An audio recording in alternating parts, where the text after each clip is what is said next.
was here and he stepped out. Let's talk to a man about a horse. He has to talk to a man about a horse.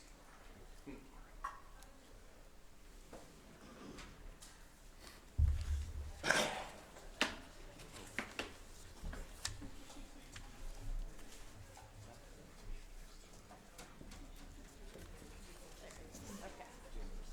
All right. Good morning. I'm pleased to call the May 9th, 2017 Land Board meeting into session. Jim, Director Paul, I think we're going to be live streaming today. Would you just let the crowd know what's happening? So. Yes, Governor, absolutely. So for the first time in the Land Board's history, we are going to begin live streaming these meetings, and today is the first day that we'll be doing that. Via a Land Board YouTube channel, which we've sent out in our news release on this, but should be fairly, if you don't have that link for any in the public, you should be able to find that fairly readily by doing a search on YouTube and typing in Land Board. Thank you. So everybody needs to be on their best behavior, right? So before we get started with our formal agenda, we are going to start with the honoring the recipients of the 13th Annual State Land Board Awards. And the awards recognize responsible, sustainable stewardship of Oregon's natural resources. Since 2004, the Land Board has given 29 awards to people and organizations across the state for their extra effort, vision, and dedication to the great state of Oregon. Award winners have come from all geographic regions, from Northeast Oregon to the Central Coast, large cities to rural communities, and the Willamette Valley to Southern Oregon. Awards have gone to watershed councils, private landowners, a port, small nonprofits, government agencies, large environmental organizations, and law enforcement groups. Honored projects have been supported by an array of partnerships and funding sources. This year's awards feature artwork by Northwest Glass artist Ann Kavanaugh. We hope our award recipients enjoy their beauty as much as we do. I especially want to thank everyone for joining us today and for traveling from Eastern Oregon to Salem to be part of the awards ceremony. We're pleased to have a bright sunny day to be doing it on. And I'd also like to acknowledge Senator Bill Hansel, who's with us today. Thank you, Senator Hansel. And I'd also like to thank the Bonneville Power Administration for their support of both of these projects. So for today's recognition, State Treasurer Reed and Secretary of State Richardson will each present an award, and we'll take photos of each group after their award is presented. So Treasurer Reed, you get the honors of the first award. Thank you, Governor. It's my pleasure to present the first 2016 Stream Project Award for the Catherine Creek Fish Habitat Restoration Project. The project was developed to restore floodplain processes and functions along a 1 mile reach of Catherine Creek in northeastern Oregon. I was raised in Idaho, so this one means a lot to me as I've spent time driving through there to visit my family in Idaho. Today we're recognizing the outstanding work of the co-sponsors of the project, the Confederated Tribes of the Umatilla Indian Reservation and the Union Soil and Water Conservation District. We also thank the many regional partners who contributed to making this project a success. The primary goal of the Catherine Creek Restoration Project was to enhance spawning and rearing habitat for Chinook salmon, summer steelhead, bull trout, and resident fish and wildlife. Most impressive of the project's sustainable stewardship goals, protection of 545 acres through land acquisition and establishing a permanent conservation easement, improved summer stream flow conditions through a senior water right, development of a funding agreement to provide long-term management and a plan for permanent natural resource protections, and lastly, establishment of monitoring protocols that include habitat surveys and photo points. The project area is located in a property acquired through the Confederated Tribes of the Umatilla Indian Reservation and Bonneville Power Administration's Accord for Fish Conservation. The property presented the largest and most significant opportunity to expand, create, and enhance spawning and rearing habitat for fish. One feature of the project that we found especially beneficial is that it will help ensure sustainable first foods for tribal members through the improved natural habitat. Like most of our award winners over the years, the Catherine Creek project involved a wide variety of partners, including biologists from the Confederated Tribes, the Oregon Department of Fish and Wildlife, the Bureau of Reclamation, and the Union Soil and Water Conservation District. Funding from the Bonneville Power Administration through the Grand Ronde Model Watershed, the Bureau of Reclamation, Natural Resource Conservation Service, the Oregon Watershed Enhancement Board, and the Western Rivers Conservancy. So now I'd like the representatives of the Catherine Creek Fish Habitat Restoration Project to please come forward to accept your 2016 Stream Project Award. We are happy to have Armin Minthorn from the Confederated Tribes of the Umatilla Indian Reservation Board of Trustees, Jake Kimbrough from the Confederated Tribes Grand Ronde Fish Habitat Program, Kelly George from the Confederated Tribes Land Program, Renee Davis from the Oregon Watershed Enhancement Board, and Dan James and Crystal Ball from the Bonneville Power Administration. Thank you all. Please come forward.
It is now my pleasure to present the second Stream Project Award for the Wallowa River 6 Ranch Habitat Restoration Project 2.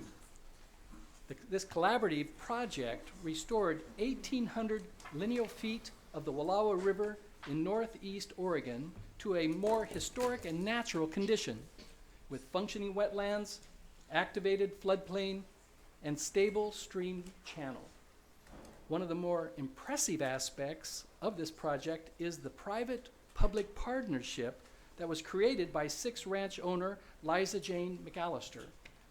In order to reach her goals of responsible stewardship, preservation of the Western ranching traditions, and production of healthy food, Ms. McAllister brought together the Grand Ronde Model Watershed, Oregon's Department of Fish and Wildlife, the Nez Perce Tribe, and the Natural Resource Conservation Service, forming a team committed to completing this outstanding restoration project. The design of the project used an unconventional grazing management plan utilizing high-intensity, short-duration grazing to control invasive reed canary grass and promote desirable grasses and shrub species. The concept, not common in the stream restoration community, will allow the 6 Ranch and project partners to demonstrate that ranching and restoration can coexist. As with most Land Board Award winners, funding for the 6 Ranch project came from a variety of partners, including Bonneville Power Administration, the Oregon Watershed Enhancement Board, and the U.S. Fish and Wildlife Service. With the representatives of the Wallowa River 6 Ranch Restoration Project, please come forward to accept your awards. Liza Jane McAllister of 6 Ranch, she's the landowner of 6 Ranch. Colby Minton of the Grand Ronde Model Watershed. Renee Davis of the Oregon Watershed Enhancement Board. And Dan James and Crystal Ball of the Bonneville Power Administration. Please step forward.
Okay, thank you, Governor, Treasurer, Secretary of State.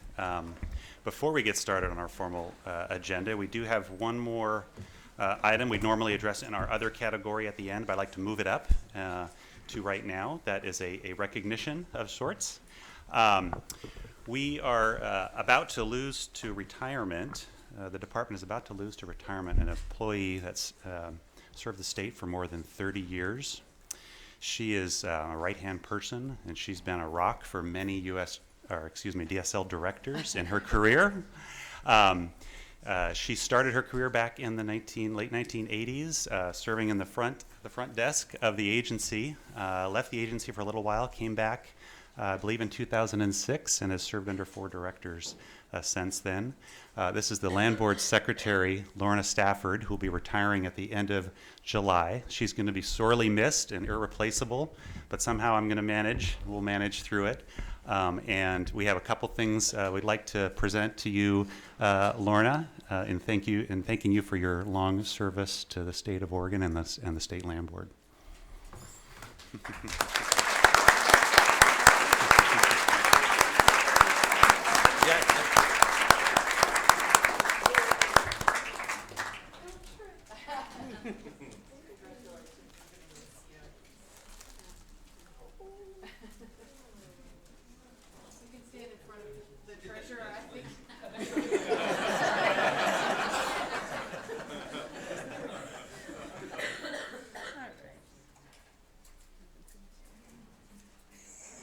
Got it? Okay, perfect. Good, let's do one more. You want to get in? Sure. Yeah. Okay, nice.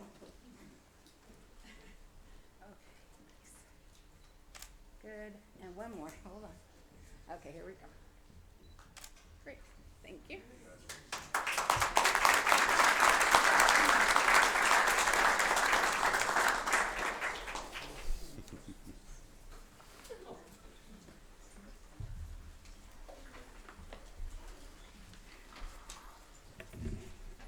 I think we're now back to our regularly scheduled agenda. Director Paul, take it away. Okay, thank you, Governor, members of the board. We'll start off with our consent agenda. First consent agenda item 1A is to request approval of the minutes from the February 14th, 2017 State Land Board meeting. And actually, before I get any further, I'll do a mic check. Can everyone hear me okay? Aha. Pretend like it's a microphone, or an ice cream cone. It is a microphone. Well, Pretend like it's an ice we cream did cone. a few upgrades when we got onto the YouTube channel, but Okay. apparently those didn't upgrade it too much there. How's that? Everybody in back, can you hear? Everyone here? Great, I'm getting Okay. heads nodding. The second consent agenda item 1B, is a request to approval to initiate the review and determination of a direct sale for 0.4 acres of state-owned lands in Coos County. This is an item that dates back to 1988, when in fact the State Land Board approved a sale of filled lands. However, recently, as we were renewing a lease in the vicinity of this parcel, we recognized that sale had never been codified through a deed exchange. So we are putting this through our regular process of first coming to the board to get approval to review the determination, which is initiating our due diligence, and it would subsequently need to come back a second time for final approval for the actual sale. The staff recommends approval of the consent agenda item. Is there a motion? Madam Chair, I move approval of the consent agenda. Treasurer Reed moves approval of the consent agenda. Is there any objection? Hearing and seeing none. So ordered. I'm missing my gavel, however. I don't know where it went. Okay. Here it comes. Thank you. Use your shoe. It's quieter this way. So approved. All right. Okay, moving on to the action items. Agenda item number 2 is request for approval of the release of 46 acres of mineral and geothermal rights in Wheeler County. Back in August of 2016, we received an application from Carol L. Dumler for release of these rights, who is the surface owner of the property, and recognized that the state is the subsurface owner. Since then, the land has changed ownership, and the new owner would like to continue with this application to release these mineral rights. We have gone through our regular process where we have the Department of Geology and Mineral Industries do a review to determine if there are any minerals of value. Their finding has came back little to no value of mineral rights on this property, and per our normal process, upon that determination, we typically recommend approval to transfer those rights. The department typically levies a $10 per acre charge for the transfer of those rights. In addition to that, the applicant has agreed to pay half of the cost of the Dogami assessment.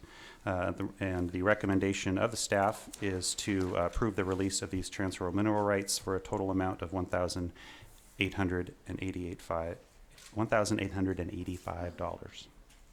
Is there a motion? Madam Chair, I move approval of the staff recommendation. The treasurer moves approval of the staff recommendation. Any discussion? Any objection to the motion? Hearing and seeing none, so ordered. Okay, action item number 3 is another request for approval of the release of mineral rights on 1 acre of land in Jackson County. We received an application from the MacArthur Family LLC to release these rights. We again put this through our regular process, had a Department of Geology and Minerals Industry review that determined there was no or low potential. Because our typical $10 per acre charge resulted in a very low fee for this transfer, we negotiated a minimum charge of $250 in lieu of that $10 per acre. In addition to that, the applicant has agreed to pay the full cost of the Dogami review, which brings the total cost of this transfer to $2,853.76. Just a side note on this property, it's fairly unique in that the 1 acre is made up of 2 pieces of land, one which is on an island in the Rogue River and one which is on the bank of the river. These are not actually waterways, statutory lands. They are, in fact, state trust lands that back at statehood were not in the middle and adjacent to the river, but rivers move, and that's what's happened here. And so this is a common school trust land transaction. With that, the staff recommends that the State Land Board approve of this release, transfer of mineral and geothermal resources as described in the staff report. Thank you. Motion? Madam Chair, I move approval of the staff recommendation. The treasurer moves approval of the staff recommendation on the request for approval of the release of 1 acre of mineral and geothermal rights in Jackson County. Any discussion? Any objection to the motion? Hearing and seeing none, so ordered. Action item number 4 on the agenda is a request for approval to grant a 20-year easement for a fiber optic communication cable across state-owned submerged and submersible lands in the Territorial Sea in Tillamook County. This item is going to look very similar to an item brought before the board in February. It is a very similar application for a very similar use. We received an application from the am I going to pronounce this right? Hawaii Submarine Cable USA to install an ultra-high-speed fiber optic cable system in the vicinity of Pacific City. In fact, in a very similar location as the easement that was approved in February. This application has gone through the same process as the application which was approved in February. From the applicant, they went through a public comment period, and the only comment received was from the Department of Fish and Wildlife in regards to the potential migration area for the state endangered gray whale. This company has responded in a very similar way as the company responded to the previous application you heard in February, and has been working with the Oregon Fishermen's Cable Committee in order to address those comments and address any issues that have come up around the Territorial Sea. And at the end of the day, the applicant has addressed the concerns brought forward by the Department of Fish and Wildlife. And staff recommends approving of the granting of this 20-year easement for a compensation price of $300,000, consistent with the recommendation that is included in your staff report. Commissioner Terry Thompson has requested a few moments to testify.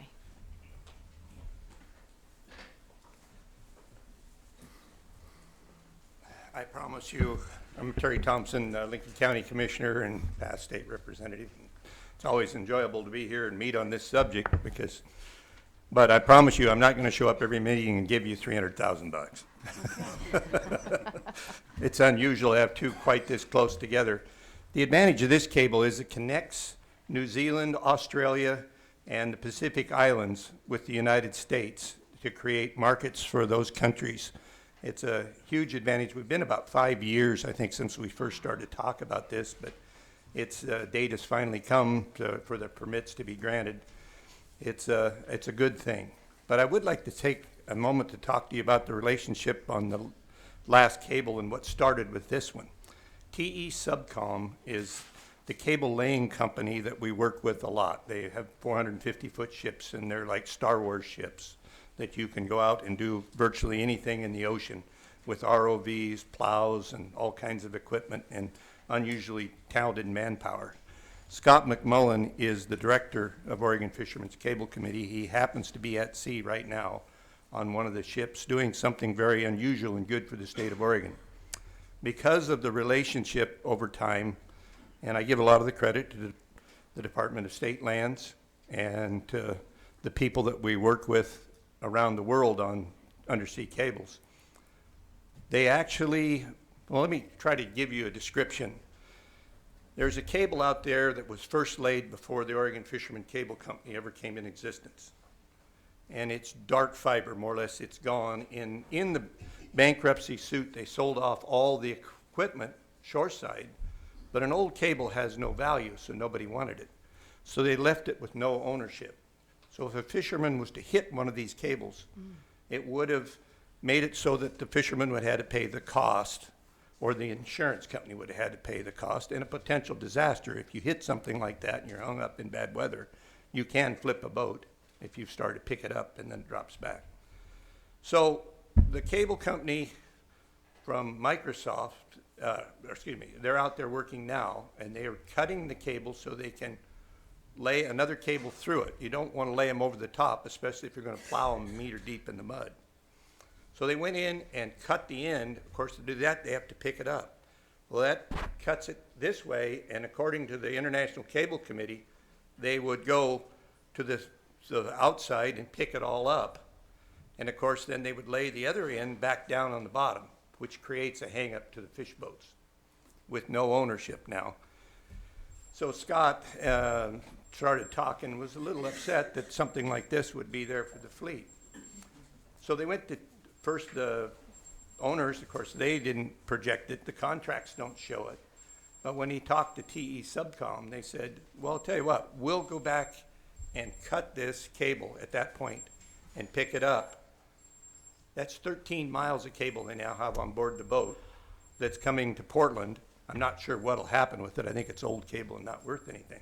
But this is really unusual in the world of business. It's good for the environment, it's good for the fishermen, and it's good for the cable companies in the future.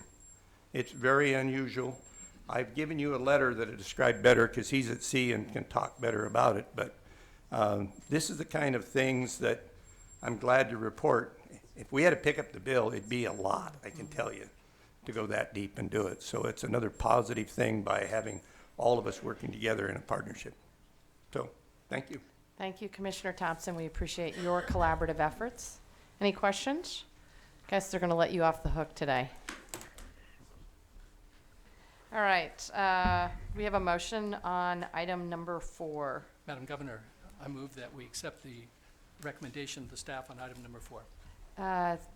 Secretary of State Richardson moves we approve the staff recommendation on item number 4 to request approval to grant a 20-year easement for a fiber optic communication cable across state-owned submerged and submersible lands in the territorial sea in Tillamook County. Any discussion on the motion? Any objection on the motion? Hearing and seeing none, so ordered. Thank you, Governor Brown, members of the board.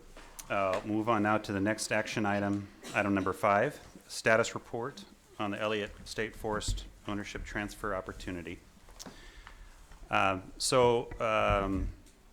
Since February, over the past few months, since February, the department has been proceeding consistent with the direction from that meeting. One, we have initiated negotiations with the proposers of the single proposal submitted under the Elliott Protocol and convene multiple meetings and conversations in the course of those ongoing negotiations. And secondly, the second part of the direction out of that meeting, we have work has also been proceeding towards consideration of a public ownership option, and the department has been providing information and materials as appropriate in consideration of that work. At the time of the drafting of the report, as you've noticed, we had anticipated results and more information around the results around the work on the public ownership option to be presented here today or immediately prior to the meeting. Some of those materials, of course, came out last week from each of your offices in different forms. We have actually posted all those materials on the Land Board webpage associated with this meeting, and we've also have a limited number of copies that we've made available in front. So either those venues, the public may have had access to those documents. And beyond that, what I'd like to do, unless there are any questions at this moment around the department's work since February to now, is to actually bring a number of speakers to the table and a few different panels, so to speak, based on both input I've received from Land Board assistants as well as just the department's purview, to have some speakers come forward to as a way of providing additional information and answering questions about the work and the different options on the table that have been discussed since February around the public ownership option. Before you do that, I want to see if any of the other Land Board members have opening comments they wish to make. Secretary Richardson, do you have any comments you wish to make? Not at this time. Okay. Treasurer Reed? Thank you, Madam Chair. Governor, I just want to thank both you and the Secretary. Still being a relatively new member, I'm not quite used to the constraints of being a member of a board of three, so I appreciate the fact that you each put out statements publicly. It was very helpful to me in thinking about how this discussion and this conversation will go today. I think it's really important for us, I'm looking forward to this conversation certainly, and how we're going to chart a path that allows us to meet our obligations to the beneficiaries of the Common School Fund and to retain the forest in public ownership. And I think it's important for us to be clear to the respondents to those original protocols and to the public that we've decided to pursue that public option, and appreciate the steps that have brought us today, and look forward to the conversation. Thank you. Thanks. Okay, go ahead. Okay, thank you. So first, I'd like to invite up to the table, and I'll let them introduce themselves as well, Jason Miner and Liz Dent. And if we could bring another chair up. And while that panel is coming up, my understanding is the treasurer has a panel, the secretary has a panel. We will have a conversation with the Department of Justice about protocol and legal obligations. And then we have roughly 2 pages of testimony. Folks signed up. I believe we have about 30 minutes, so it'll be about a minute apiece for folks, and then we'll continue moving forward. So, thank you. For the record, my name is Jason Miner. I am the Natural Resources Policy Manager for Governor Kate Brown. And I just want to thank you first for the opportunity to be sitting on this side of the tables, and the opportunity to speak briefly and describe the framework of the governor's plan for a public option for the Elliott State Forest. The entire framework, as Director Paul referenced, is available online at the Department of State Lands website, and there are a number of printed copies, as Director Paul referenced here. So I will not go into details, but I do want to emphasize that the governor's plan is straightforward and contains 2 elements. The first element is a $100 million bond proposal to accomplish a trust land transfer, and the second element is a multi-species habitat conservation plan. These 2 elements are interdependent. They rely on each other. They work together. And they are a form of balancing payment to the Common School Fund to generate both income currently and income in the future. Essentially, in honoring the obligation of the Common School Fund, this plan seeks to make a $100 million transfer into the fund, a cash transfer, that will enable the current generation of Oregon school children to benefit from that investment. It also triggers the ability to have a habitat conservation plan on the remainder of the forest. The remainder of the forest can be a working forest, generating income for the next generation of Oregon school children. And lastly, enables the forest to stay in the ownership of a public entity. And by enabling a public entity to retain ownership, enables those generations of future Oregonians that we can't yet imagine to benefit from the increasing value of the Elliott as it grows in value, as we know it will, so that the state continues to benefit. To speak more directly to the funding proposal, the funding would execute a partial trust land transfer on the forest, removing a portion of the forest from its obligation to produce revenue for the Common School Fund. The portion of the forest removed from the Common School Fund will focus on the stands that include older trees, riparian areas, and steep slopes. It will be a fixed geography, not one that floats to different areas of the landscape over time. The purpose of this investment, again, is to honor the trust-like responsibility of the Common School Fund, but also to decouple those portions of the forest that have the highest habitat value for ESA-listed species, and under the current regulatory structure have been the most complicated or difficult to manage in a way that produces revenue for the fund. By decoupling the portion of the forest that cannot be actively harvested under the current regulatory structure, this plan enables the remainder of the forest to be managed under an HCP. Before I hand the microphone to Liz to describe the framework of the HCP, I also want to acknowledge that the public ownership option does not foreclose a role for Oregon's sovereign tribal governments. All of the elements of this framework can work with other public entities owning, operating, collaborating, or cooperating on a portion or the entirety of the Elliott landscape. And we remain interested in the continuing conversation about returning land to tribal ownership, both here and elsewhere in Oregon. Thanks so much for taking the time, and I will hand it to Liz. Thank you. All right, thank you, Jason. Good morning, Governor Brown, members of the board. My name is Liz Dent, and this seems really loud. My name is Liz Dent. I'm the division chief for our State Forest Division at the Oregon Department of Forestry. At the governor's direction and as assigned by our own state forester, Peter Dougherty, I've been working with Jason and our federal partners to build the framework to keep the Elliott in public ownership. I do want to take a moment to thank our Coos District Forester, Ryan Greco, and our policy analyst, Cindy Kolomichek, who have provided critical support from Department of Forestry to make this effort successful. So we're all aware, I think, of the series of financial, environmental, and social circumstances that have shaped the current challenges that we face, that Oregonians face, to own and manage the Elliott State Forest. But I do want to take a moment to remind us all that overcoming obstacles really is nothing new when it comes to the Elliott. We can consider, I would suggest we consider our current challenges within the context of those that were faced by the first state forester, Francis Elliott, and then Governor Oswald West. Wow. Their vision to establish the first state forest was realized in 1930, after years spent assessing and finally identifying a viable land base, and then getting support of approval from the state legislature and successfully negotiating 2 acts of Congress. The forest was established then during the first year of the Great Depression.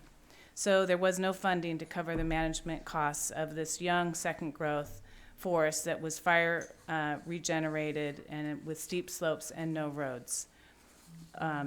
Funding was finally available in 1955, and shortly after that, in 1962, the Columbus Day storm blew down 100 million board feet of timber in less than 12 hours. So by any measure, this is a rare and unusual event that would challenge any forest manager to address the needs to keep that as a healthy, productive forest. So now we face a different set of challenges than were present in 1930. Today, after 62 years of ODF actively managing the forest, the Elliott is arguably a biologically diverse, healthy, and productive forest that is host to northern spotted owls, marbled murrelets, and Oregon coast coho, all of which are listed as threatened under the Federal Endangered Species Act. These listings and the associated restrictions on management have significantly reduced timber harvest, and in turn the revenue that can be generated for the Common School Fund, really putting us in the position that we're in today.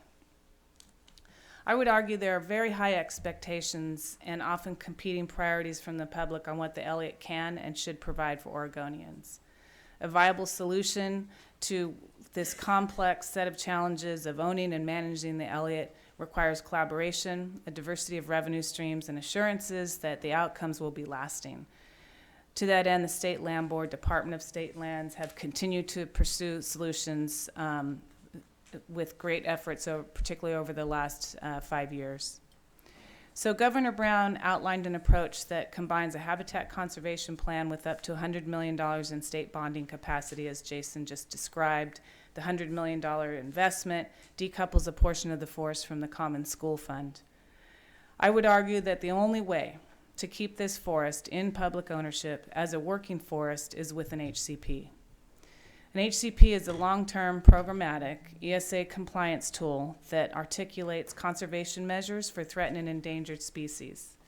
And by programmatic, I mean that over the life of an approved habitat conservation plan, and this can be as long as 50 years, all the forest management activities as detailed in that plan would be deemed in compliance with the Federal Endangered Species Act. This differs significantly from our current approach for managing the Elliott, in which ESA compliance is determined on a sale-by-sale basis.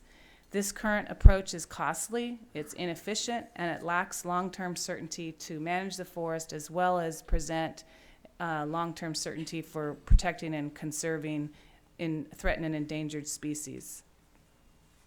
So the Habitat Conservation Plan conserves the species and their habitat while also providing operational assurances to manage and generate revenue, in this case, revenue for the Common School Fund. An HCP is negotiated with the federal services. So in this case, the U.S. Fish and Wildlife Service has jurisdiction over the northern spotted owl, marble murrelets, and the National Marine Fisheries Service has jurisdiction over Oregon coastal coho. To that end, we've been working with the National Marine Fisheries Service and U.S. Fish and Wildlife Service to formulate a viable strategy for moving forward with an HCP. The measures described in the attached HCP framework establish conservation and mitigation measures that are considered to meet the biological needs for northern spotted owl, marble murrelets, and coho. The measures maintain significant acreage of older forest and establish what is referred to as core areas to maintain occupied sites, nesting, foraging, and habitat connectivity. Conservation measures for coho include maintaining watershed functions through a combination of riparian buffers for the entire stream network, protection measures for wetlands and other sensitive aquatic habitats, and high standards for road construction and maintenance, among other strategies as detailed in that attachment. It's anticipated that increased harvest associated with an approved HCP, increased harvest on the Elliott State Forest, will contribute to the economy of local communities. In 2016, for Western Oregon, there's an estimated 8.9 jobs per million board feet harvested. That is a stat that references all of Western Oregon, so the economic benefits for the communities in the immediate vicinity of the Elliott may differ from these overall Western Oregon trends. This proposed framework maintains public access to the entire forest year-round, providing diverse recreation opportunities. The HCP incorporates a robust adaptive management program that's necessary to identify if desired economic, social, and environmental goals are being achieved, and to create mechanisms for improved management practices if so indicated. There have been challenges to negotiate an HCP in recent years, and again, DSL, at the direction of the State Land Board, has put significant effort into that. So it's natural to ask the question, why is this effort at this time any different than the previous efforts to get a habitat conservation plan? And Jason indicated this in his opening comments. I would say there are two factors that dramatically change the circumstances we face today. First of all, the $100 million in bond capacity should allow for an HCP that is supportable by the services, meaning the federal services, the state, and the public, and relieves some of the pressure to produce some of the higher levels of harvest that are sustainable on the Elliott State Forests. The bonds send a strong signal to the services and to Oregonians that the state is committed to conserving threatened and endangered species and their habitat, and this is meaningful in our conversations with the services. Secondly, the Elliott State Forest is a treasured public resource, and that's been very clear from the meetings that you all have been hosting for the past several years. So the potential that it would no longer be in public ownership has underscored the need for collaboration and a collaborative action among our agencies, with our federal partners, and with the public.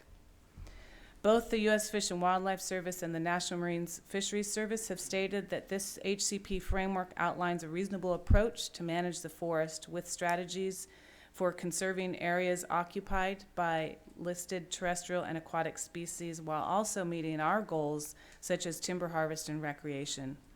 I believe this to be a viable solution to the complex challenges of owning and managing the Elliott to provide public benefits over the long term.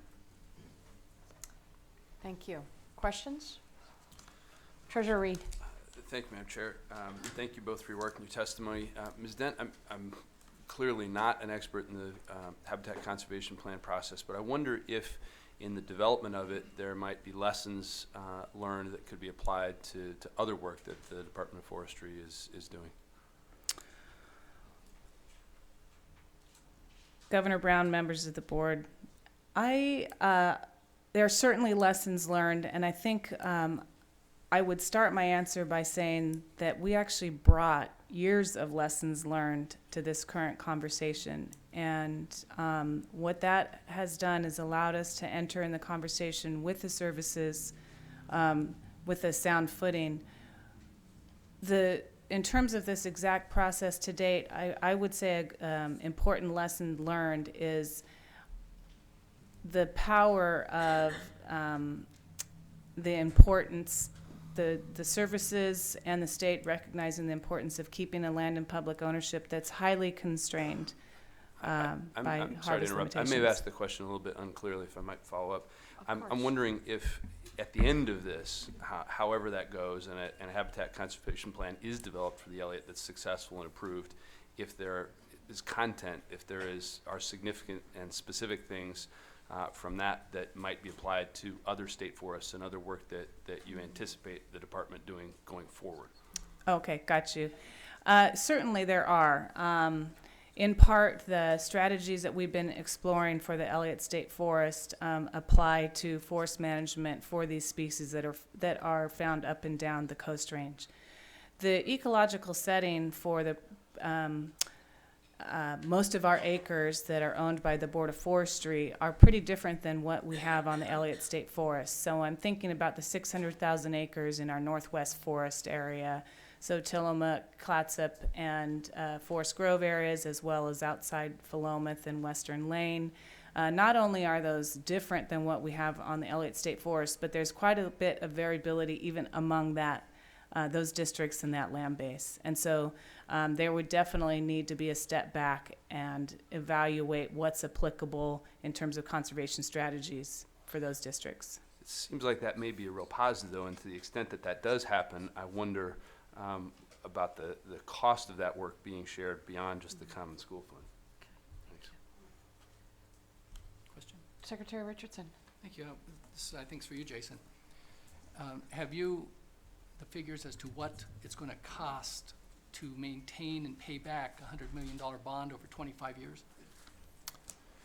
We've discussed the bonding proposal with legislative leadership and with LFO, and I believe the cost is roughly is $7 million. There's $7 million in financing a year over 14 years, and I might turn to my co-staff member to see if those numbers are the numbers we've discussed.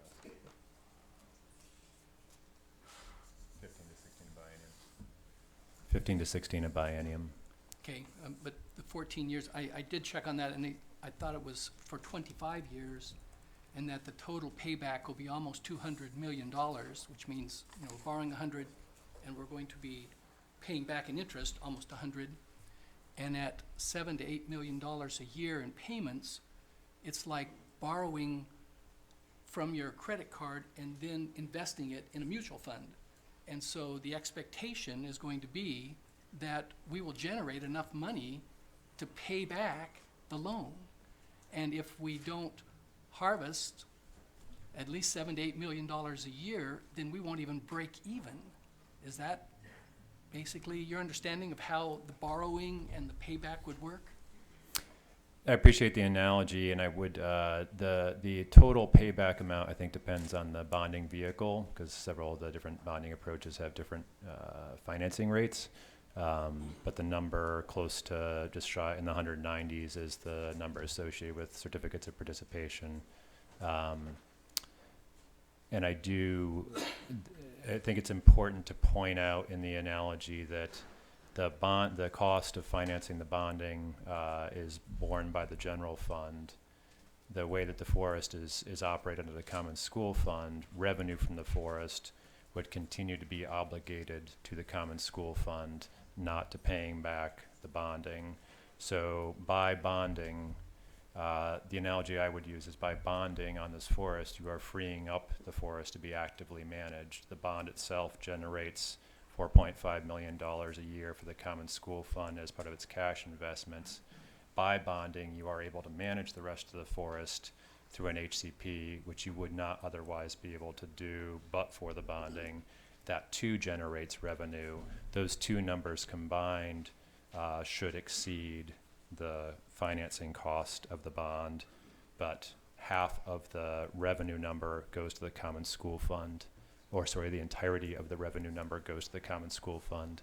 The entirety of the financing number is borne by the general fund. Okay, thanks for that clarification. These are general obligation bonds, so the payments get made from the general funds by the legislature, but the money that's generated will go into the Common School Fund. I'll say yes. I do want to recognize that I think that there are many details that are yet to be discussed, and so there are many, many different ways that the bonding can be discussed. And in not addressing it in my opening comments, I'm hopeful that that's details that there is further engagement on. Okay, thank you. Thank you. Ms. Dan, I want to go back to the HCP because as a member of the land board, we struggled, I think, at least for the 6 years I was on the land board. In my other capacity, we struggled to receive approval from the federal agencies on an HCP, and I would like to have you walk through why you are relatively more optimistic this time around than the, at least in total, probably close to double-digit years we spent trying to Right. move forward on multi-species habitat conservation plan. on that land. Certainly. Governor Brown, members of the board, we did spend many years starting really with reevaluating an HCP that we had in 1995 to cover the northern spotted owls and marble murrelets for only 6 years, northern spotted owls for 60 years. As the time was coming up where the coverage for the marble murrelets was coming to a close, we began renegotiating for an HCP that would provide longer-term coverage for the murrelets, maintain the coverage we had for northern spotted owls, and add coverage for coho. So it was a big lift. In addition to that, Jason mentioned a multi-species HCP. We also included several species that weren't listed as threatened and endangered. And so it was really a very holistic approach that required, I would argue, more in-depth set of strategies and analyses to determine if the needs of all those species were truly being met. And it was in the neighborhood of 30 or 40 different species that weren't listed. So that's a big difference than where we are today, where we're seeking an HCP that addresses these 3 species that are currently listed as threatened. The other reason I'm more optimistic is that, again, in my answer to Treasurer Reed, because we have all this footwork and the long-standing relationship with the services coming into this, both that effort to revise the 1995 HCP and then the more expedited effort to get an HCP in 2014 and 15, we were really able to hit the ground running. And the services were very clear that they are committed to a process that where they have a higher level of confidence in the conservation strategies that are put on the table, and they think that we're at a good starting point. It is important to recognize, and I want to emphasize this, that this is in no way pre-decisional with the services, and they are certainly there's a need to go through a full public process and in-depth analysis. But it's really those two factors, I would say, are the big difference in my confidence level. And assuming we're able to move forward and get approval on an HCP for the Elliott, you mentioned a stat in terms of 8.9 jobs per 1 million board feet created. What is your anticipation of the annual harvest off of the Elliott under an HCP?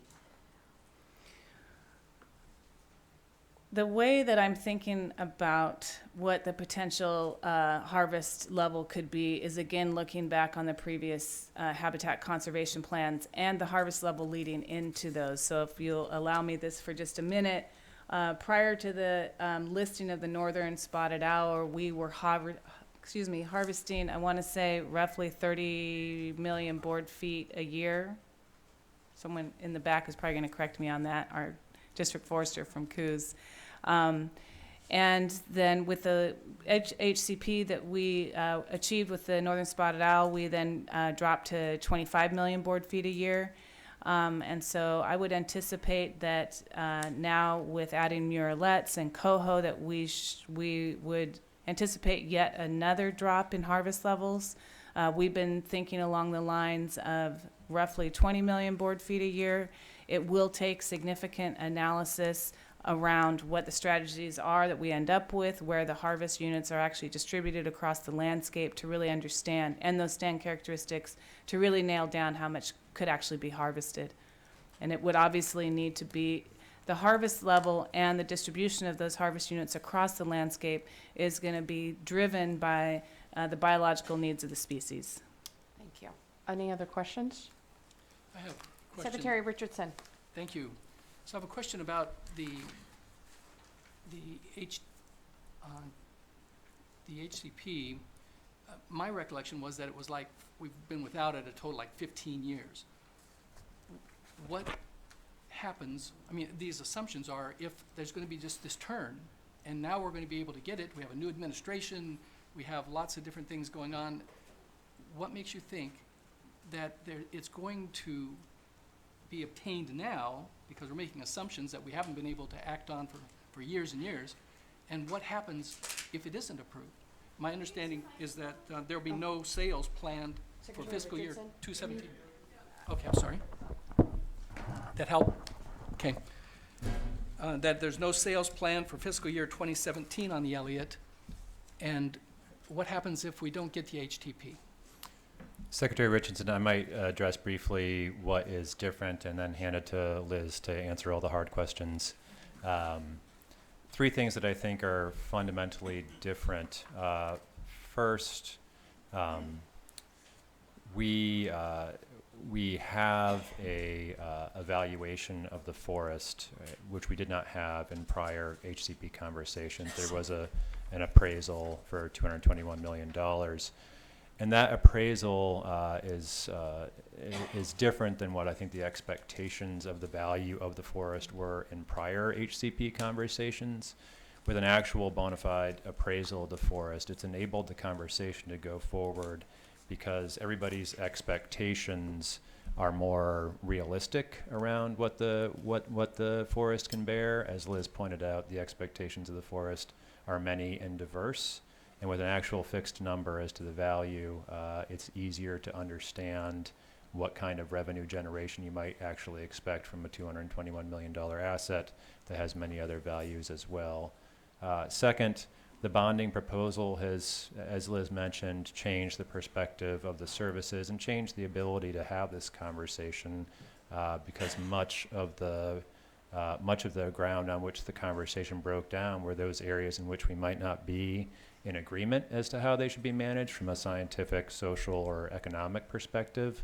but are able to come to agreement when the state invests in them as public values other than timber harvest.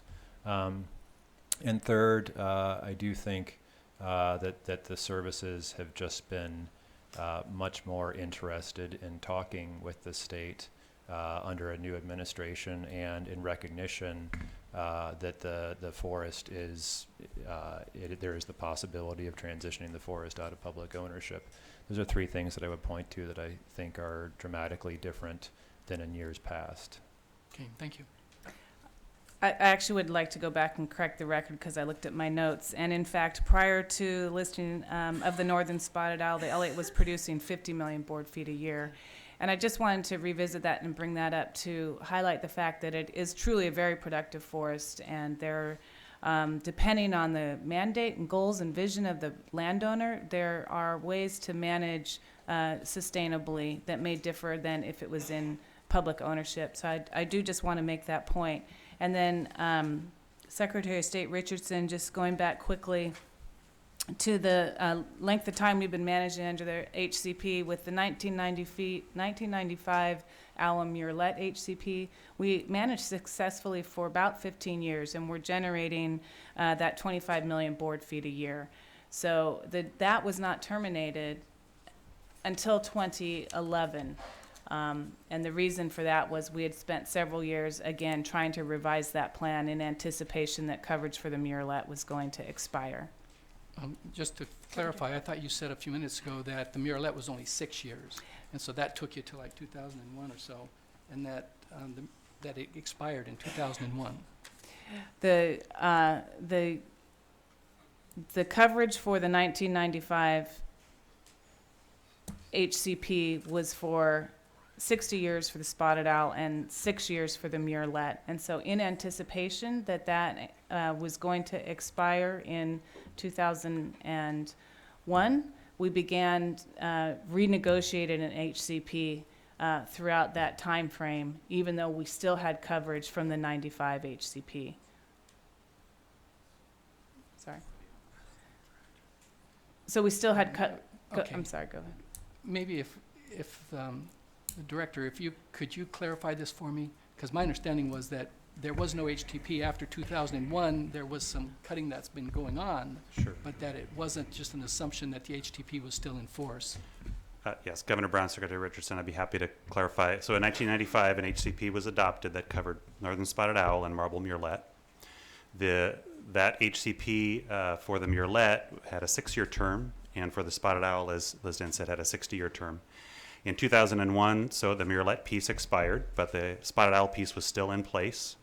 So the HCP covered spotted owls up until the end of 2011, when that HCP as a whole was terminated. And after 2011, there was no HCP for any species. Okay. Is that- Thank you very much. Treasurer Reed, Director Paul, I think that we could go ahead and take the next panel now.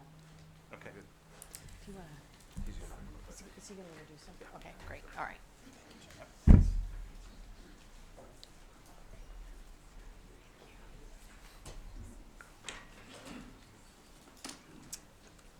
Okay, Governor Brown, members of the board, the next panel, I've got 3 people coming to the table, and they'll each introduce themselves as well. I have Dimitri Palmatier, Thomas Manis, and Ed Ray, and I am going to need one more chair, if you've got an extra chair over there. There's a lot of orange floating around here today. Thank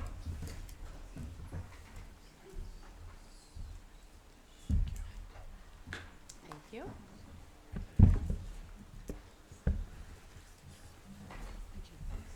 Good morning, welcome. Good morning. Governor Brown and members of the Land Board. For the record, my name is Dimitri Palmatier. I'm Treasurer Reed's Chief of Staff, and I want to begin by also pointing out that despite my long time in and around state government, I had successfully avoided having to testify in front of either a legislative committee or the Land Board, and so I chose, my coming out party to be a really non-controversial issue. I have been working with the treasurer and our team on putting together options where the state can retain public ownership of the Elliott Forest, put the forest on the path towards being decoupled from the Common School Fund, and most importantly, ensure that the State Land Board meets its obligations to the beneficiaries of the fund. As the Treasurer stated in the concepts he put forward publicly last week, our office has been working to find a way to resolve the fundamental tension that surrounds the Elliott, namely that we have a legal and constitutional structure that has led to conflict, inadequate revenues, and protest. His concept builds on the governor's framework. The governor and her team have worked tirelessly to accomplish two pieces that are keys to moving forward. First, as you heard today, we are within reach of securing a habitat conservation plan on the forest. Second, she has worked to build momentum behind securing $100 million in bonding that would compensate the Common School Fund in order to secure key non-economic benefits such as conservation, recreational access, and continued public ownership. But rather than maintaining the Elliott in its current legal and management status quo, the Treasurer proposes that the Land Board should strategically and intentionally adopt a series of changes that would create an opportunity for a new ownership and management structure as a state research forest. His concept has three core components. First, direct DSL to implement a near-term management approach on the Elliott that emphasizes its banking authority to bank the asset in order to protect its underlying value for the future generations, particularly one that represents a real opportunity to transfer it out of the Common School Fund and secure the full value of the forest. Second, direct DSL to facilitate the development of a longer-term research and monitoring framework consistent with implementing the Habitat Conservation Plan that includes a strong collaboration between ODF and Oregon State University College of Forestry. Third, direct DSL to pursue a purchase option with OSU that would allow for the establishment of a multi-use research forest that benefits the entire state. In this scenario, the bonding would represent a down payment of sorts to the Common School Fund from the state in order to begin meeting its obligation to the beneficiaries. At an appropriate time in the future, Oregon State would have the right, not the obligation, to exercise a purchase option on the remaining $120.8 million and take possession of the entire forest. So let me briefly explain a bit about how we got here. As the Treasurer started digging into ideas about how to decouple from the Common School Fund, he returned to an idea that he had been consistently bringing up with interested stakeholders, namely that the broad notion of public benefit could be strengthened if we found a way to more directly include Oregon State University on the future of the Elliott. So the Treasurer reached out to Oregon State and explained that he would like to bring them into discussions around public ownership. And to be very clear, Oregon State did not independently ask to be involved. In fact, I will guess that the person sitting next to me will emphasize some of the preconditions that they talked to us about before they said that they would even be willing to engage in a conversation with our office. After the Treasurer and Governor expressed their concerns with privatizing the Elliott, Oregon State agreed to sit down and talk with us about what a partnership on the Elliott might look like. What you see here in the Treasurer's memo that we circulated last week and the Memorandum of Understanding with President Ray is what that path could look like. The details outlined in these two documents represent the ways in which the State Land Board can ensure the beneficiaries of the Common School Fund that you all are exercising your constitutional responsibilities, and represents a way that the university can continue to look out for the interests of its students, its faculty, and its staff. The Treasurer is encouraged by the partnership we have developed with the university. Further, he believes that if we pursue the type of management direction outlined here, combined with the assurances that the Habitat Conservation Plan and the bonding support provides, that we can find a real win for the state, its school children, the environment, the industry, and the university. I'm happy to pause here, allow President Ray and Dean Manis to talk directly about the university's interests, both broadly and specifically around the Elliott, and I'm willing to answer any questions you might have at the end of their comments. Good morning, Governor Brown, members of the board. Just to build on the spirit that Dimitri has expressed, appearing before a government committee or panel is, if not my favorite thing, really high on my list, as you can imagine.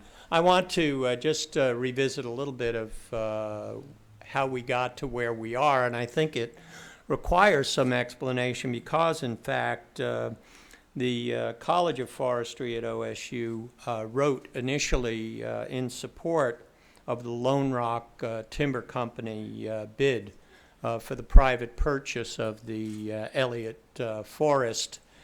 Fast forward to the deliberations of this board, and at some point the governor made it clear that she really wanted us to take a hard look at a public option as opposed to a private sale, and the private sale was not consummated. It was at that point that Treasurer Reed asked me if I would sit down and have a conversation about how a public option might work going forward. And again, it's important, I think, for everyone to understand. Obviously, the state has incredible resources for land and water and wildlife management, and can do an incredibly effective job. But the reality is we recently were cited as the second ranked College of Forestry in the world. The leading program is in Sweden, and if you want a comparative metric, the only other U.S. college ranked in the top 10 is Berkeley, and they're in 10th place. We're in second within striking distance of first. That only is true because of the people of Oregon. We are where we are because of a 150-year commitment from the people of Oregon to Oregon State University.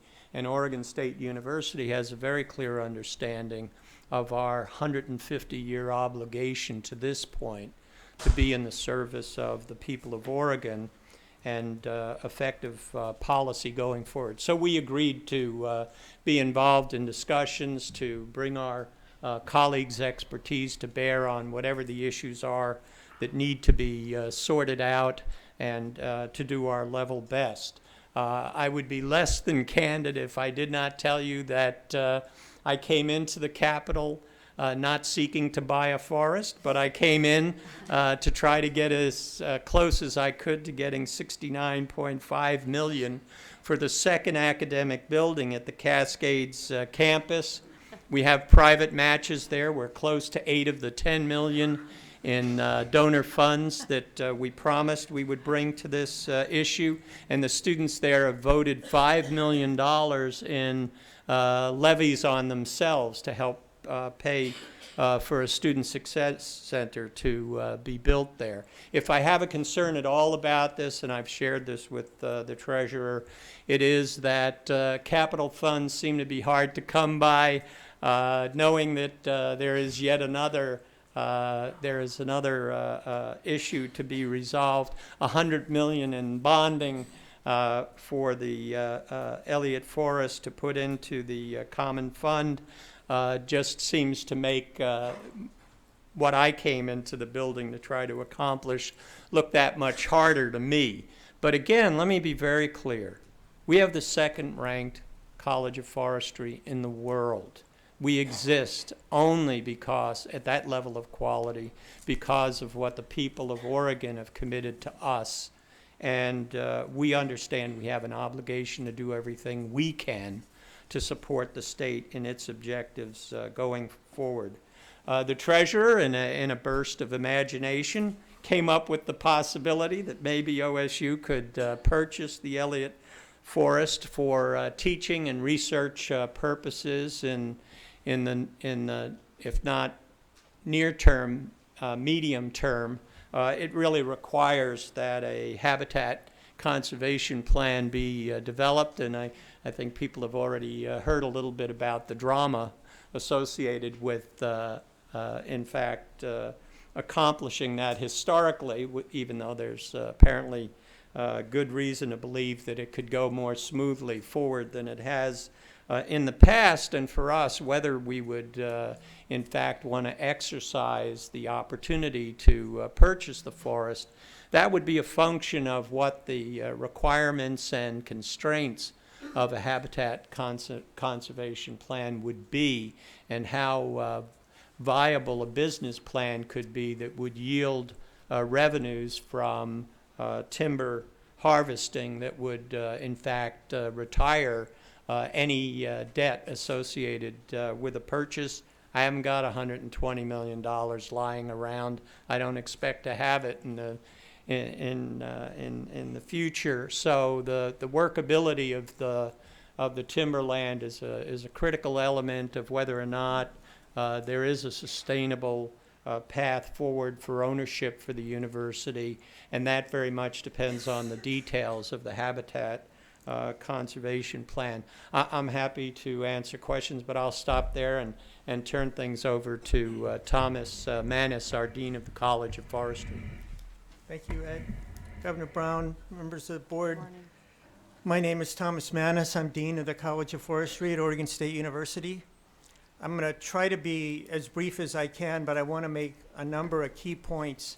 I think the first one is we're here today talking about the Elliott Forest as an 80,000 acre piece of landscape in coastal Oregon, and many different Oregonians have different goals for that piece of landscape, and that's understandable. But it actually represents something a lot bigger than an 80,000 acre piece of landscape, and I hope I can make that point to you, how vitally important this decision that you're making is right now. The Western Oregon is dominated by timber. That's our lifeblood. It's a $12 billion industry, employs 70,000 people, and if we don't learn how to manage with these listed species, we're going to see disaster there. Over the last 25 years, with our experience with the spotted owl, we've conducted no research.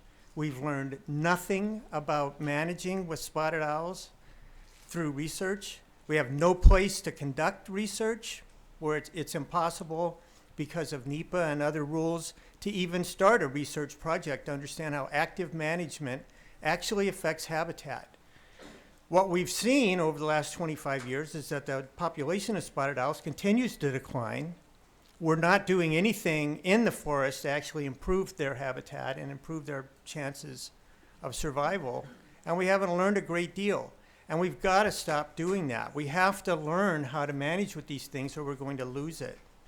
And the Elliott, I've looked around the state and I've tried to work with the Forest Service. I've tried to work with the BLM. We have worked with private industry. But there's really nowhere where we can conduct long-term research to understand how active management impacts things like coho habitat, marbled murrelet habitat, spotted owl habitat, and many other species that are out there. So the Elliott represents an area where we can actually do that. And it's a perfect area. You know, the College of Forestry, we have about 15,000 acres of timberland. All of those were cut over lands that were basically donated to the university in a completely cut over state. They're beautiful forests now, but we have no coho habitat. We have no marbled murrelet habitat or spotted owl habitat on our lands where we can conduct long-term research. So this is a huge opportunity for us to really impact and provide the science that's going to drive the habitat conservation plan. And that's what's different now. With this plan that we're talking about, we actually will have active long-term research to support the habitat conservation plan that we're talking about putting in place.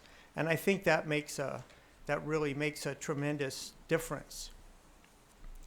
Another point that I really want to make, sometimes here in Oregon, we get so focused on our own backyard that we forget to look around the world. And here, you know, we're leading the nation right now in ideas about production of higher value products and new ways of using the forest where we produce more value with less volume and have a softer environmental footprint. I assume you're talking advanced wood manufacturing and am, CLT. Governor Brown. Well, thank you very I had much. to hit a plug in for that. Thank you very much. And that's right. We're leading the nation in those ideas, and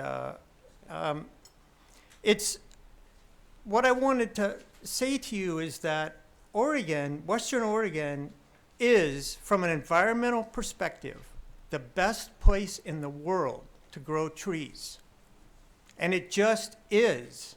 If you constantly look at all of our own issues, then yeah, we have issues. But look around the world. Almost everywhere where timber is grown commercially, they're exotic species. They're not even native species. It's an exotic landscape. They don't even care about listed species or think about listed species. They have no protected lands. We've got 9 million acres set aside for spotted owls here in Oregon. Where else in the world do you have things like that? So our actual industrial footprint relative to the pretty much reserve footprint that we have in Oregon is very small. On the coast, it dominates, and that's why I think the Elliott is really so important. And the final point I want to make is that nothing could be better for me today than to sit next to my president and hear him say, we're the #1 College of Forestry in the nation, and Berkeley's #10, I love that. I think everybody in the room loved that, so. I just can't wait to call the dean down there at Berkeley and say, pick it up. But this opportunity to do research and potentially to purchase the Elliott down the road, and I have to say, President Ray's really composed himself after the first time I asked him for $120 million to buy a forest. He wasn't so so lighthearted about it. But this would really be transformational. There is no other school in the world that would have that kind of opportunity, and that kind of a place to do research that's so vitally important to our public, the people who really care about not just the Elliott, but we don't just care about the Elliott. We care about the whole state. We care about the rural communities that live there and the people who work there, and it's our lifeblood. So this is a really important decision. I'm glad I'm not in your place and having to make it, but I hope that as you make that decision, you can keep that big picture in mind about what this could represent going down the road. And I'm happy to answer any questions or clarify any points if you have questions. Thank you. Great.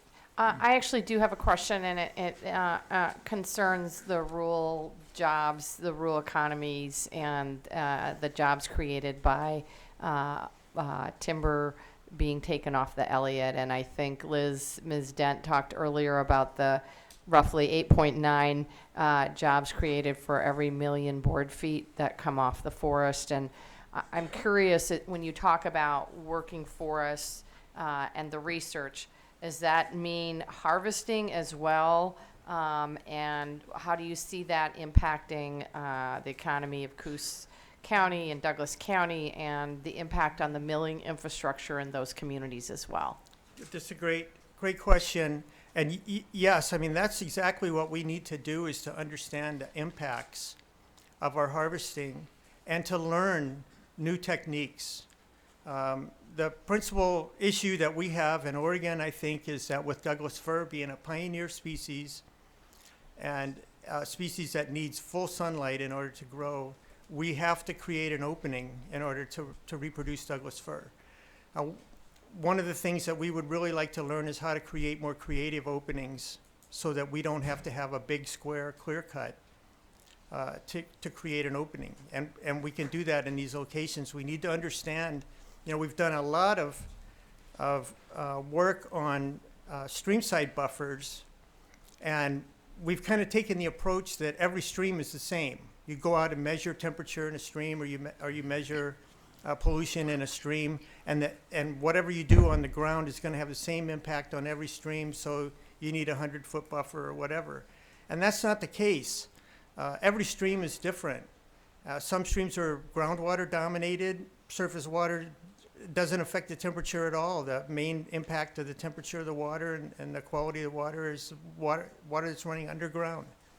And so we need to understand streams as well as we understand our forests. It's not good enough just to say there's one size fits all. It's going to cost billions of dollars to do that for protection that's not needed in some places, and it's not enough protection in other places. So we really have to have hydrologists that understand how the individual streams work in these different areas if we're going to make progress on that. Steep slope harvesting is another. Elliott is very steep. Much of the coast is very steep. We're worried about landslides. And so, you know, we're doing research right now with tethered systems and that have a softer footprint than a cable yarding system would have. And that's very promising. You know, Oregon State University College of Forestry is engaged right now in the largest study on marbled murrelets anywhere. We've got our scientists out in Zodiac boats at night, believe it or not, catching marbled murrelets out in the ocean and banding them and studying where they go. So we really want to understand where are they flying to and where are they laying eggs. And no one has really done that kind of research before, so that's going to be groundbreaking research. So all these things are going to impact how we operate on the entire coast and beyond that too. And we hope to also continue that research to not just talk about how much we're harvesting, but then what do we do with it? What do we do with what we harvest? Because we would like to see our stands grown for a longer period of time than what we're currently seeing on the coast. Now, if you think about it, if you have a working forest and you have a 35 or 40-year rotation versus an 80-year rotation, a 60 or 80-year rotation, you've got about half the environmental footprint on the longer rotation forest. You've got a higher quality product on the longer rotation forest. The way we've kind of set things up, we're saying, well, once something gets 80, 90 years old, you don't do anything. Well, that doesn't give you the opportunity to really grow high-quality jobs that promote value-added processing downstream. And in Oregon, we're starting to see our value-added industry employment increase to almost what the primary industry is, and we can encourage that because value-added industry needs a little bit higher quality lumber product or timber product than the commodity 2x4 business. So these are the kind of things that can be brought together to address the economic issues of the harvest. Thank you. Other questions? Treasurer Reed? Before they go, Governor, I just wanted to express my thanks. I've said it to them individually, but I know that was not necessarily the inquiry you were expecting or hoping for in the context of the other things that you're working for. But I really appreciate your willingness to engage in this thought. I'm excited about the possibility of how these things can line up, and you can count on me to. I don't have a vote in the legislature anymore, but support your efforts with respect to Bend as well. I really appreciate your being here and helping. Thank you so much. Thank you very much. We If really I appreciate can, it. let me just add one closing observation. It's really quite striking to me.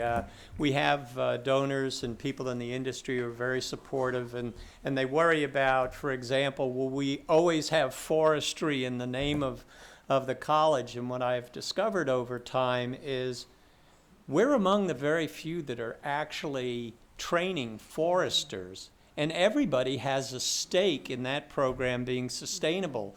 People on all sides of every issue around forestry and endangered species find that they need to come to us and get our people to help them if they have forests in trusts or if they're trying to be responsible managers of the timber industry.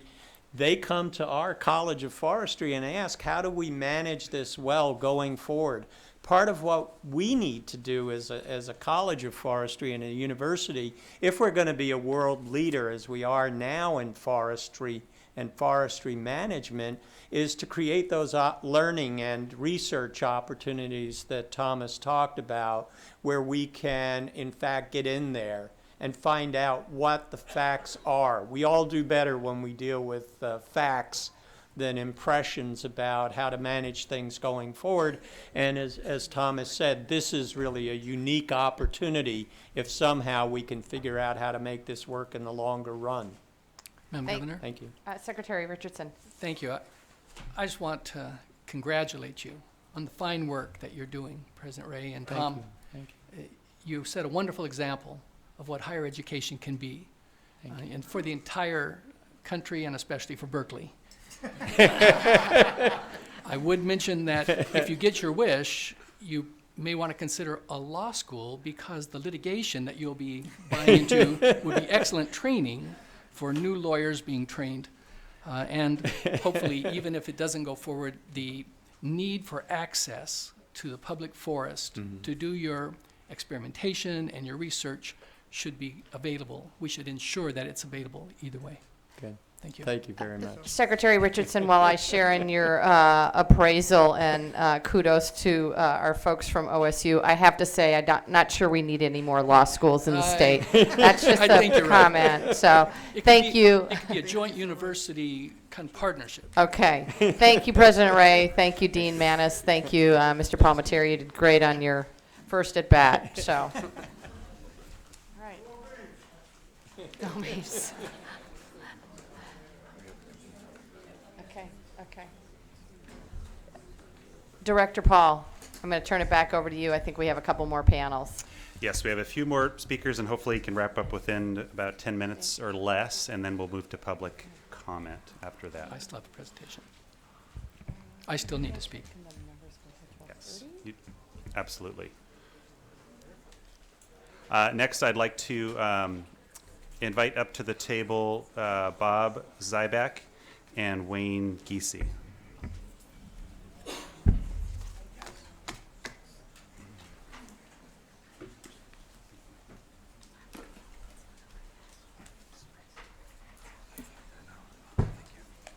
That is former Representative Wayne Giese, as I recall.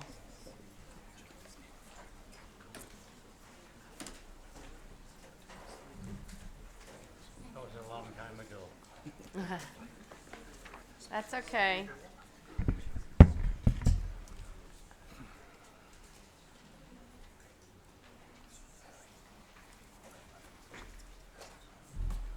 Wayne Giese is my name. I did serve in the legislature in 1955 and 57. And I soon found out that I'd a hell of a lot rather eat than politics. They only paid us $50 a month. Wow.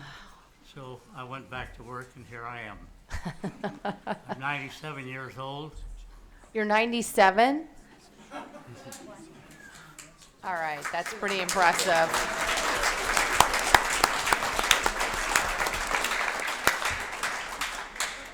And I've worked for over a third of my life working for management of our forests, whether it be the state or the federal or who it was with. In the beginning, I got permission from my boss to talk to industry, and they were using about 85, maybe 90% of all the federal forests to cut timber off of. And when I got permission from my boss to make my proposal, they practically threw me out of the room. They had it all, they weren't willing to give up a damn thing. And our proposal was to divide it up to have the enviro community be responsible for a certain portion, the certain portion be set aside for timber cutting, and some protection for the riparian areas.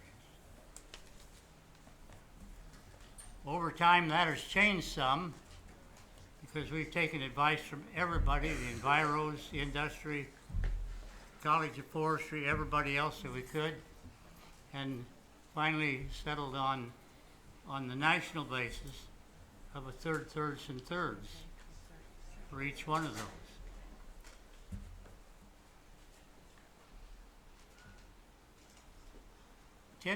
Senator Ted Ferrioli and I met with the governor on more than one occasion against the sale of the Elliott Forest. We thought that the Elliott Forest was dedicated for funds for schools, and for a long time, with the proper management there, it provided sufficient funds to make it worthwhile. There isn't any reason that the state has to rebuy the property that they already own. So we think that you could adjust yourself and come up with a plan and use the Elliott Forest as a laboratory for how you could manage these forests and accomplish these things that we talk about. And rather than give you a full dissertation that would take an hour on some of this stuff, I'll stop here and turn it over to Bob Zyback, who will talk about, he and I have worked together for most of the time that I've been working on forest management. Bob Zyback. Thank you, Wayne. Wayne and I have worked together for nearly 30 years. The last 20 years, we've maintained a nonprofit 501c3. The last time I was here with this board was February 14th, and I wished Oregon a happy birthday at that time. I found out later that the board's birthday was also 158 years ago. So this is the oldest board in Oregon. When Wayne was 10 years old, the Elliott Forest was formed specifically for school funding in 1930. So there's our business obligation. In the 30s, the 3 Cs built a system of roads that's still in use and built fire towers. So there's a national significance to that. In 1962, as we heard, 100 million feet blew down in the Elliott, and they had to build additional roads to harvest a total of 300 million feet in salvage and road construction. All of those are historical resources. Those are values to all of us in Oregon. They're all over 50 years old, and they should probably be on the National Register. So there's a historic value. Now, Wayne talked about his plan, which is for the federal forests. Senator Ferrioli suggested that we do a demonstration on the Elliott, or propose one as a demonstration of what could be done on federal lands. Statistics we came up with was it would only last 20 years. That would delay a sales plan for 20 years. It would generate $460 million over that 20-year period through sales that have been historically met in the past, as we heard, 50 million feet a year. Using a multiplier 10.88, which I had been using, but adjusting it to the multiplier of 8.9 we heard today, that's 445 full-time direct and indirect jobs. The forest would be set up for research purposes for everybody, not just Oregon State University. It'd be ideal. They wouldn't have to pay $120 million, but it would be for everybody in the state. Transparent management and monitoring of the different methods of management. So there'd be 50 million board feet coming off about 35,000 acres, and 35,000 acres would be set aside specifically for marbled murrelets and spotted owls. The riparian areas would be managed separately with a focus on enhancing coho populations and on recreation. I think that's it. It would remain in public hands. It would remain under Oregon Department of Forestry Management. It would be 100% open to the public, and there'd be an encouragement of increased recreation, education, and research. Thank you. I appreciate your hard work on this. I'll see if my land board members have any questions. Secretary Richardson, Treasurer Reed. Can I make one more Sure, point? of course. What we'd really like to see and what we proposed, Secretary Richardson's 8 criteria, we addressed those specifically, and Jason, I think I got you an email, and I sure appreciate that opportunity. We think that that would be an ideal set of criteria to look at the varying approaches, including our own. So whether it's a sale or a sale of a bond or a GEZ plan alternative, we think that those criteria are excellent and would like to use those for comparative analysis. Thank you. Agreed. And your we have the analysis in front of us, so thank you very much. Thank you. Appreciate your time and energy in joining us today. Thank you for the opportunity.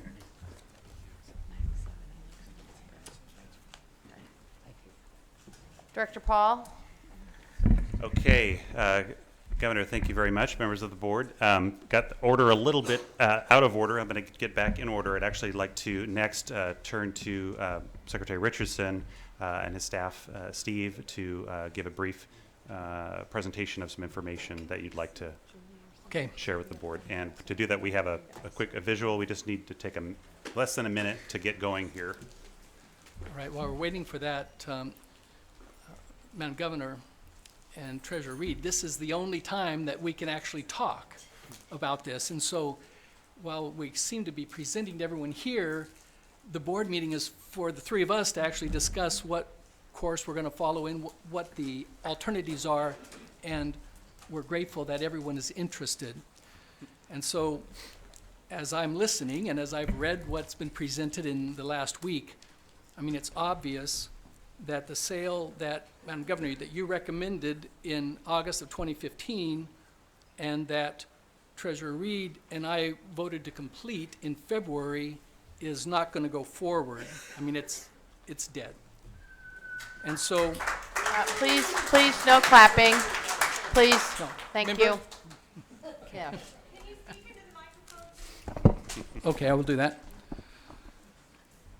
So the three of us, are, as trustees, I mean, we're not at odds. We all want to benefit the state. We all want to be good trustees. We all want to do that which is best, not just for students, our children in school today, but also for generations to come. And so that which was discussed in the past is going to be in the past. I'm sure there's going to be litigation. We may hear more about that from some of the public testimony, but nevertheless, we need to look forward. And so I presented 8 criteria that I thought we should evaluate our recommendations against. And as Bob Zybak mentioned, there's others that think those are a great idea. And so for those of you that haven't seen it, I recommended 1, that we put education first. And the reason is that we are trustees of a land board and that this land was dedicated to generating maximum revenue for education. 2, that we protect the environment, and the plan must incorporate, forest stewardship management practices which are good for the environment. 3, that we create jobs, because as we create revenue for education, we also are creating, jobs for those that will help generate that. 4, that there be recreational access, 24/7, out some weather, probably not, but throughout the year, that the public have access to the forest. 5, that there be tribal Secretary justice. Richardson, just want to clarify on your recreational access. I assume it meant to the entire forest.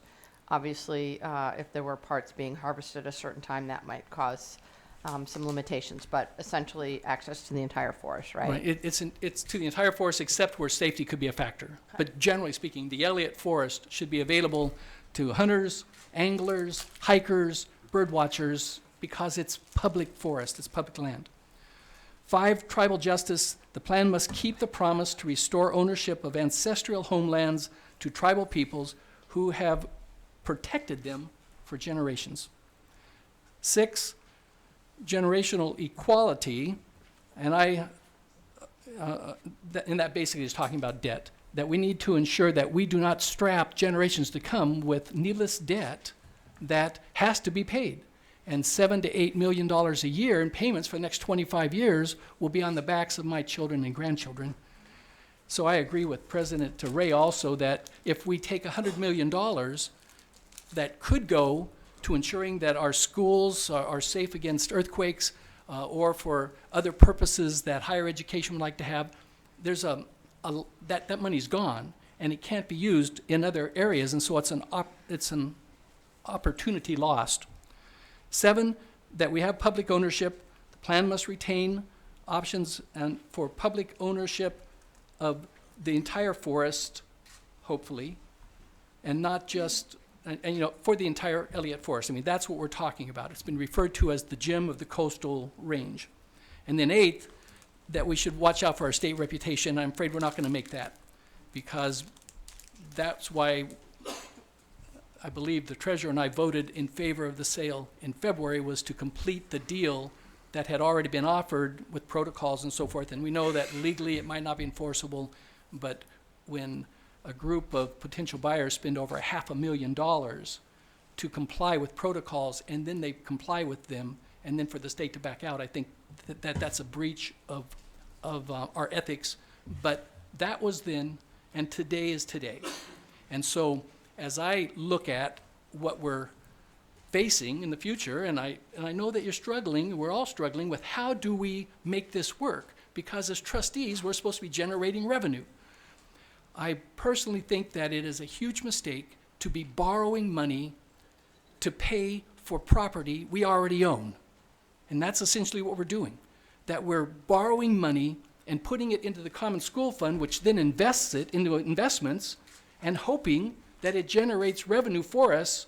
We don't know what the yields from those investments will be in the future, but we do know it's going to cost $7 to $8 million a year to make payments for the next 25 years or so, assuming that it's general obligation bonds and or writs of participation. All right, so as I was trying to figure out where I really go from here, because I want to be part of our discussion. It's not two against one, it could be, but it doesn't need to be. I thought, how can we meet this challenge? The challenge of, one, not of maximizing revenue, and two, avoiding the debt that we're going to be putting on the backs of our kids. And so to do that, I mean, I realize that we have a responsibility. I mean, just let me take a second and tell you, I've got this granddaughter, Rose, which you may have seen in a commercial last fall. She's the one that said, vote for Grandpa, right? Well, now she's 3. And it's, to me, the Elliott Forest it's Rose's forest. It's all of the children's forest in that it's a land forest to generate revenue for education, to ensure that our class sizes can be decreased, that our teachers we can increase, that we can have proper training, that we have better graduation rates. All of those things cost money, and we have a responsibility as trustees to meet that requirement. So, grandpas watch out for the grandkids. And so I don't feel like I'm just Rose's grandpa. I'm Oregon's grandpa for all of the kids as I try and figure out what can be done to help ensure that we provide the proper education for all of our children, because it shouldn't be just for my children. I mean, my grandkids go to public school. All 9 of my kids graduated from public school, which was a challenge for the teachers. But I got my money's worth for my property taxes, I want you to know. And so I'm not going to sit by and just passively watch as we strap our grandchildren with this debt. Oregon made a promise to Rose and to every one of the children in this state. And this promise is protected by the Oregon State Constitution when we promise that every Oregon child deserves a quality education, and we're failing miserably. Our graduation rates are a race toward the bottom. The amount of public support we're giving to schools is not what it needs to be. We're not keeping our commitment to this generation. Now, everyone in this room has a child, a grandchild, a niece, a nephew. They deserve the same chance to grow and learn and flourish as every child in all the states around the country. And it's our pledge to the flag that we promise liberty and justice to all. And that means all, and not just some school districts and not others. Now, we can do better. We can keep and conserve the Elliott Forest for future generations while protecting the brain trust of Oregon, which is our children's educations. There's a way to save the Elliott while fulfilling our duty as trustees to maximize revenue for Oregon schools, and we can do both without borrowing $100 million to buy a forest that we already own. Instead of borrowing $100 million to place in the common school fund investments and then hope the investments yield more in interest than we're paying on the loan, even though the payments are coming from a different fund, let's take a lesson on how the Elliott was first created nearly a century ago. So the Elliott Forest, the land has been there millions of years, but the forest itself was created in like 1930. And so if you look at this map, those of you who can see it, it shows the state forests. And the one midway in the state on the coast, that little blue spot is the Elliott, okay? Now, public forests are managed by the state, they're managed by the federal government. So turn to the next slide. The red that you see that's federal forest management. okay? Half of our state is owned by the federal government. 60% of our state is involved in forest lands. A vast majority of our forest lands are managed by the federal government. Now, when Elliott was created, remember, we talked about this in February? It was created by taking sections that were in federal ownership and bringing them, making a trade, an exchange between sections that were all over the state and placing them and trading for a composite that made the Elliott Forest. And so rather than borrow $100 million to put into the Common School Fund, let's look closely at the Elliott, at those areas that can be traded or exchanged for other public forests, but the exchange would be for forests that are young trees that have been harvested, and 60 or 70 or 80 years ago they were replanted, because as was stated by both Wayne and Bob earlier, the coast, the economy of the coast is based on timber. And our challenge as trustees is to generate revenue for our schools. And yet we want the Elliott to stay available to the people because we have endangered species there. We have old growth trees there that are over 250 years old. And so why not say, okay, we're going to preserve the Elliott, but we will make arrangements with the federal government to transfer some of the aspects, some of the acreage in the Elliott, and maybe all of it, whatever the number would work out, for tracts of forest that can be harvested and replanted. By doing that, we still have public lands under management by the government, we still have full access to the Elliott, and we also can generate revenue from other tracts of land that are marketable, where there are no endangered species, where there's not old growth timber, and where it's already commercial timber that can be utilized to generate education for our children now, and then 60 or 70 years from now, because of replanting, it will be ready to harvest again for that generation of our grandchildren. This is an opportunity for us to think outside the box, to look for a way that we can avoid the burdens of debt and to utilize public access and public management by just making some exchanges that can enable us to complete our responsibilities as trustees and still preserve the Elliott Forest for public access and in public management. So that's what I'm tossing. Thank you. Secretary Richardson, do you have any questions for the Secretary, Treasurer Reed? Okay, thank you very much. All right, thank you. Okay, thank you. So we've got two individuals left before we are ready to move to public comment. Next, I would like to invite up to the table Jim Green.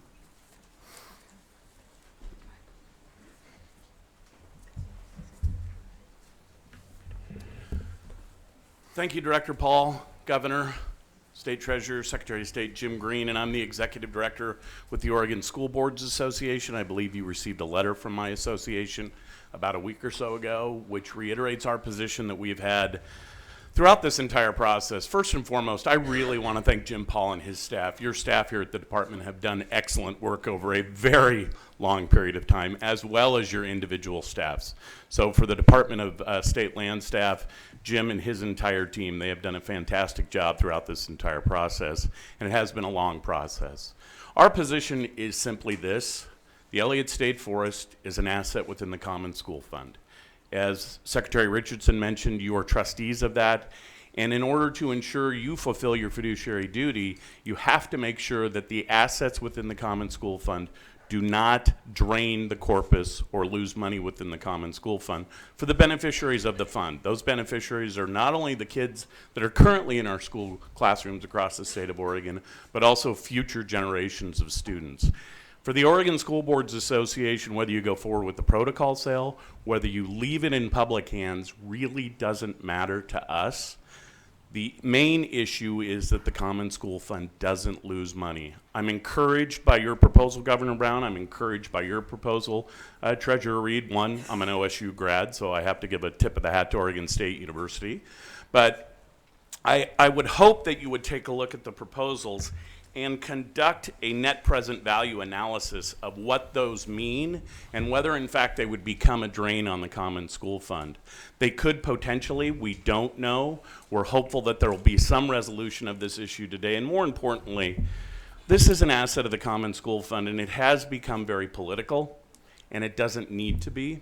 I think divesting this asset, whether it's a long-term proposal like yours, Treasurer Reed, or in a different venue to get this asset out of the Common School Fund makes sense in order to depoliticize this. It's for the benefit of the children of the state of Oregon, and I think you've all done an excellent job on making your points and talking about what it is you can support.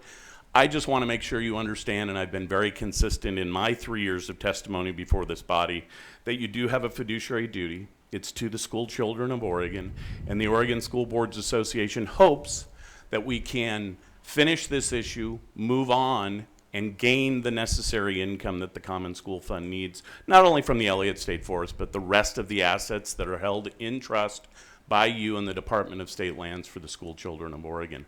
Thank you for the opportunity to comment before you, and I'm happy to answer any questions. Any questions? Thank you very much. We appreciate you joining us today. Thank you. Okay, so finally, I would like to invite to the table Michael Rondo of the Cow Creek Band of Umpqua Tribe of Indians. Mr. Rondo, welcome. Thank you for joining us today. Thank you. Director Paul, Governor Brown, Secretary Richardson, and Treasurer Reed, thank you for allowing me this opportunity to speak to you. For the record, my name is Michael Rondo, and I'm the Chief Executive Officer for the Cow Creek Band of Umpqua Tribe of Indians. I've completed my 30th year working with that organization, and I have witnessed the evolution of the government-to-government relationship between the tribe and the state of Oregon, and in many ways, I'm encouraged by the development of that relationship. I am committed to see that relationship flourish. Over the last 6 months, the issue revolving around the state of Oregon's ownership of the Elliott Forest and its purpose in supporting the Common School Fund have been tied up in a political debate that has failed to tell another side of the story, a story that is political in another way and culturally significant to the Oregon tribes.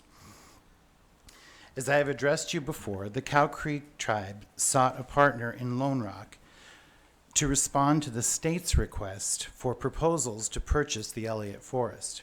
We did this because the Oregon State Land Board had declared that transferring ownership was in the best interest to support the Common School Fund, which the timber helped fund. We responded to the state's proposal because we wanted to make sure that the Elliott would remain in local ownership, meaning owned by an entity with connection to the land and with the history of land management that aligned with Oregon values of responsible and sustainable forest management. There are no other entities in Oregon with stronger credentials in ecologically responsible land management than the Oregon tribes. It is because of the tribes that the conditions of Oregon's forest land at statehood were pristine, bountiful, and resilient. Yet, over 150 years ago, nearly every Western Oregon tribe was displaced from its homeland.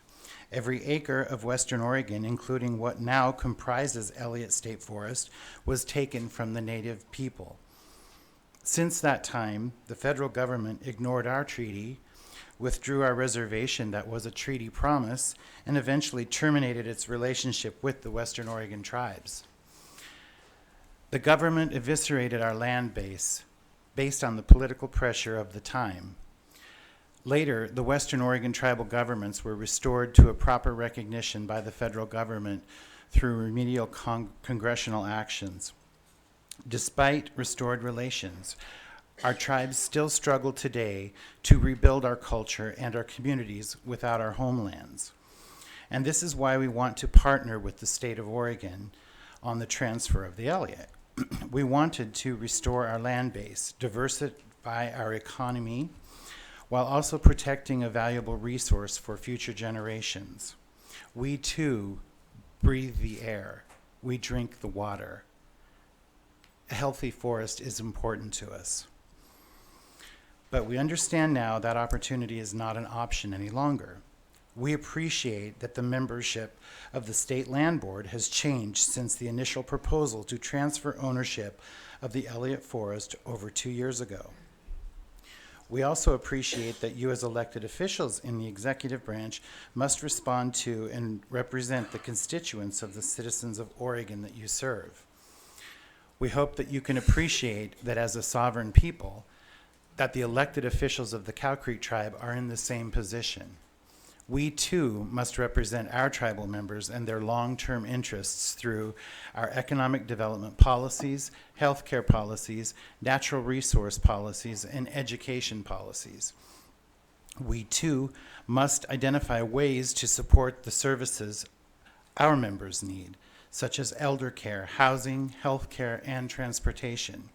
We too must seek the best way to help all of our members achieve economic stability, which in part is why we sought to purchase the Elliott Forest.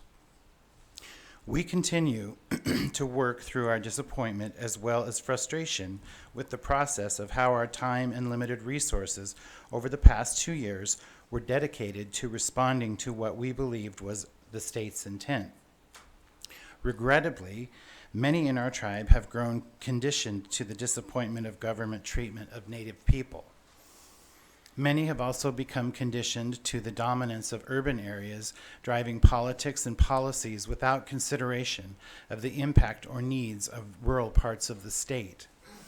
I make these points only to help us learn from this process together and share our perspective and to help guide us going forward.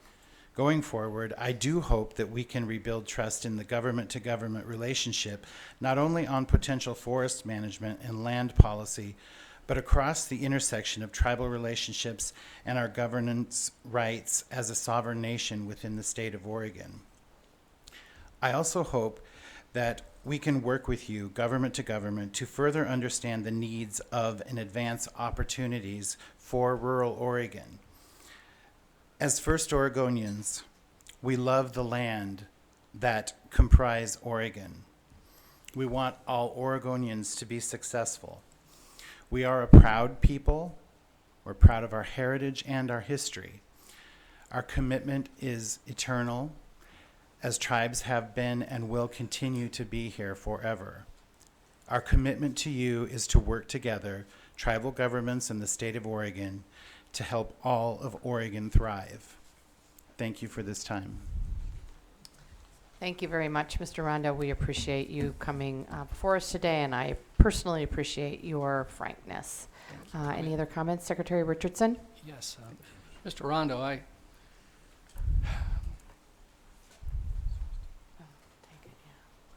the protocols that you have met provided for conservation, for access, for a rational approach to harvesting only those trees which are commercially harvestable, protecting old growth and protecting endangered species, which you've done forever. The conclusion that you can draw is that this board has trust for the department, has trust for the university, has trust for the legislature, and has trust for future land board members, but does not trust the tribes to Secretary do the conservation. Secretary Richardson, I'd ask you to speak to your belief and your intent and your motive, not other land board members, please. But not the trust of the tribes to do the conservation that you've done for so long. The offer was $220.8 million that would have taken this property out of the Common School Fund and allowed the tribes to manage the property in a way that we can learn from the way you've done it. So it's a disappointment to me, to my children and my grandchildren throughout this state, that we're not going to be able to provide that level of money to the Common School Fund and allow you to do what you have shown for millennia that you do best, and that is honor the environment and conserve the property. And so I personally apologize to you. Well, I appreciate your comments, and that certainly isn't the contentious nature that we're looking for. We're looking for the positive out of this, to possibly educate the public and Greater Oregon to the special needs and the special talents that are derived from rural Oregon. And that's something that I'm very committed to. And I know that there's good intentions from everyone at the table, and I look forward to seeing those types of issues be promoted. Thank you. Treasurer Reed. Thank you, Governor. Mr. Rondo, thank you for being here. Thank you for the eloquent testimony and for the consistent role you've played throughout the process. I've tried to say throughout that a far less eloquent version of what you said, that you didn't seek this opportunity, but once the land board made that intention clear, I've been impressed with the way you've been flexible and adaptable in trying to meet an odd set of circumstances. One thing I wanted to ask was about your level of interest in continued discussions, particularly about the restoration of ancestral lands. It's my impression that there are a number of tools that the land board has, and that those discussions might bear fruit in the future if you're interested in continuing them. Well, speaking for my tribe, Yes. we're partners. We want to develop and create relationships that are good for everyone. I've said this a lot of times. I believe it was President Kennedy that said it, but high tide floats all ships. That's something that is ingrained in our belief. And if there are ways that we can move forward that make sense to both parties, we're certainly willing to look at those. Thank you. Great. Thank you. I can't speak for the treasurer, but I can say for myself that at least the proposal that we have put on the table is not intended to be exclusive. It's intended to be inclusive, and we would welcome the opportunity to work with you moving forward, as well as the other recognized tribes as well, to partner in ways that would benefit your people and benefit the entire state of Oregon. So thank you. We appreciate We appreciate that. Thank you. All right. Director Paul. Yes, thank you, Governor. So to conclude the staff presentation of this agenda item, I'll just state the recommendation, which is the department recommends the State Land Board provide direction on how to proceed with the potential ownership transfer of the common school forest lands within the Elliott State Forest based on the update and discussion of this topic today. So I'm going to turn it over to the land board members. It's noon at this point. I don't know what your schedules are like. We have, how many people signed up to testify? 5? 35. I also believe, given the challenges that the secretary raised, that we need time to talk amongst ourselves about the direction forward. I think I can work until 1, but I wanted to make sure. Okay. All right. So we're going to go ahead and take public testimony, and I'm going to ask folks to come up, and you're going to have a minute each. My preference would be for you to speak specifically to the proposals that are currently on the table to help give us direction. That would be very helpful to me. The other land board members may wish to direct your testimony as well. Following the public testimony, we will take a 5 to 10 minute break and then come back and hopefully reach conclusion. And appreciate everybody's patience this afternoon. So, All right, Julie. so I'm going to call the people up, and I'm going to call you in threes. The first set is Jane Kwiatkowski, Ron Wallace, and James Barber. May I make a suggestion as they come forward in the legislature? We always found it efficient if you named the three The on next deck. three, that's so what I they're was ready. going to do. Yeah, that's a good idea. Okay, so the next three can get prepared. It will be Paige Spence, Carol Scherer, and Nicholas Engel. And I'm going to hold this up when your time is over. So please be aware, because we're very short on time. Yes, ma'am. Fire away. My name is Jane Kwiatkowski, and I would like to ask for you to keep the Elliott Forest in public hands in perpetuity with an inclusive plan. I also would like to comment that I believe that there are more sources of income from that forest besides just timber. There's the sale of carbon offsets, there's recreational user fees, and also the forest could be used as research for biopharmaceuticals. If there's a fortunate discovery, perhaps patents would benefit the state. Regarding the sale of carbon offsets, in 2007, the legislature passed House Bill 3543. One of their findings was Oregon forests play a significant role in sequestering atmospheric carbon, and losing this potential to sequester carbon will have significant negative effect on the reduction of carbon levels in the atmosphere. They've been talking about sale of carbon offsets for a long time, and I wonder why that's not being followed up. I think that climate change poses such an extreme threat that all immediately available resources should be utilized to combat it. Thank you. Thank you. Sorry, I don't know how to turn this off. Uh-oh, sorry about that. Sorry. Go ahead, please go ahead. Good afternoon. Good afternoon. My name is Ron Wallace. I'm a native Oregonian for 67.42 years now. And thank you. I'd like to start out by thanking you all for the opportunity to address you, and I'd like to specifically start by thanking you, Governor Brown, for your early support and your proposal to keep the Elliott Forest publicly owned in a fiscally responsible manner. I thank you, Secretary Reed, for your creative proposal. You trust beavers apparently a lot more than I do. And to Attorney General Richardson, I'd like you to remember your great fellow statesmen like Mark Hatfield and Tom McCall. What would they have done? Why not add your vote to keep the Elliott Forest public and make it a consensus? We're going to all feel pretty damn foolish if we find out some years from now, like I believe, that there will be a carbon market and the Elliott Forest will be worth more left alone. Or that we find that there's more value in truffles than we ever thought possible. Once you all agree with us that the public interest is best served by keeping the forest for future generations, I'm sure you can work out details to make a final plan that will work. Don't forget the tribes.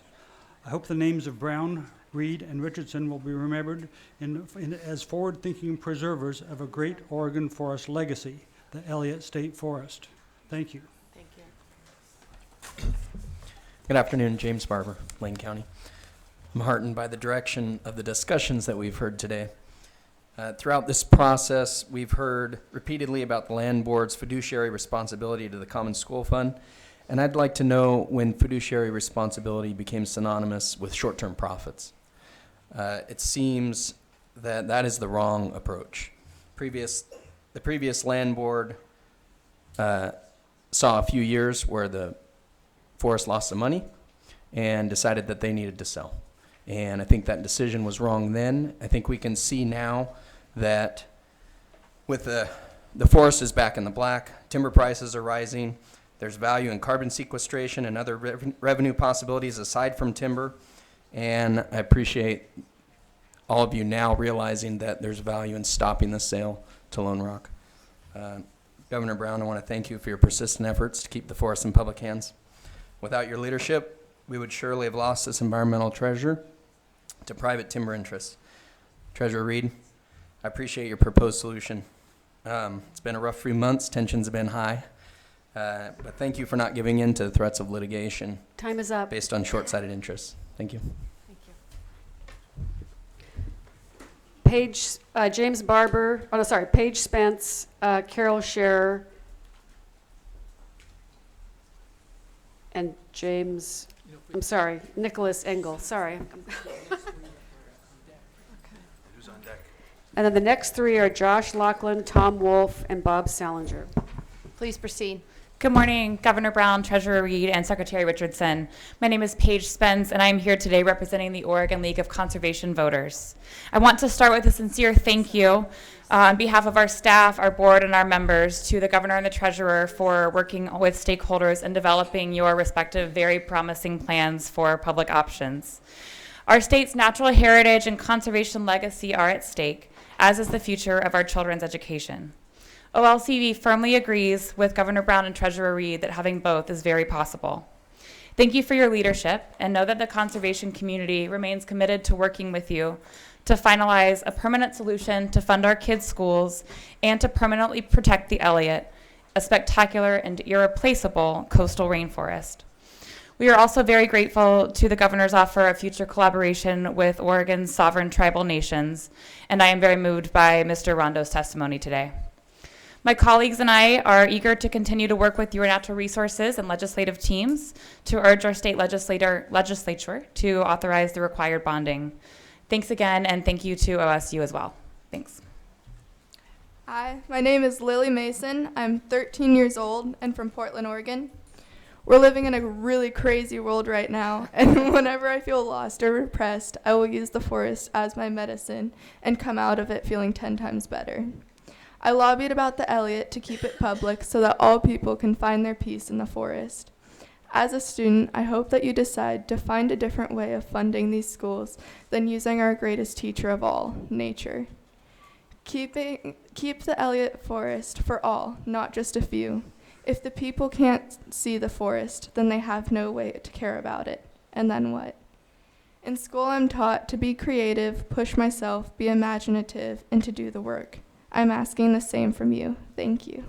I'm like, you get extra credit. I'll sign a note for your teacher coming down to testify. Thanks. Good afternoon, Governor, Secretary, and Treasurer. Thank you very much for your time here and for your work on the Elliott State Forest. My name is Nicholas Engel. I'm a Director and Education Coordinator for Our Revolution Lane County. Came up today with lots of people from the area to have a rally outside, and we are very happy to hear that the tone has changed since February. We'd like to continue to work to preserve and protect the Elliott by including the tribes, environmentalists, conservationists, lumber, labor, hunters, anglers, birders, mushroom pickers, OSU, maybe even Berkeley.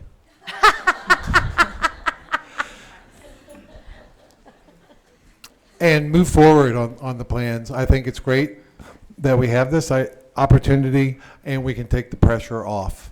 There is no need to continue with the protocol, it seems. Therefore, a unanimous vote today to end it would alleviate a lot of strain and stress amongst the public members of Oregon. Therefore, it would allow us to move forward on discussing the best method to protect and carefully preserve the Elliott for future generations to come. Also, I'd like to see that there's a ban on clear cutting and aerial spraying involved in the Elliott. Time is up. More, Secretary Richardson, also Elliott is earthquake-proof university, ready to go. Thank you. Okay, next speakers are Josh Laughlin, Tom Wolf, and Bob Salinger. And if the next three could come up and sit behind them, Bob Van Dyke, John Charles, and David Piccioni. Governor Brown, Secretary of Treasurer Reed, Secretary of State Richardson. For the record, my name is Tom Wolf, here representing Trout Unlimited, the largest cold water conservation group in the United States. We are not only conservationists, but anglers and hunters. We want to applaud all three of you for moving towards keeping the Elliott public. Nothing is more important to our members than that. The Elliott currently right now is the home for not only some of the best and purest coho runs and other salmon runs in the state, but also for some of the best hunting and fishing opportunities.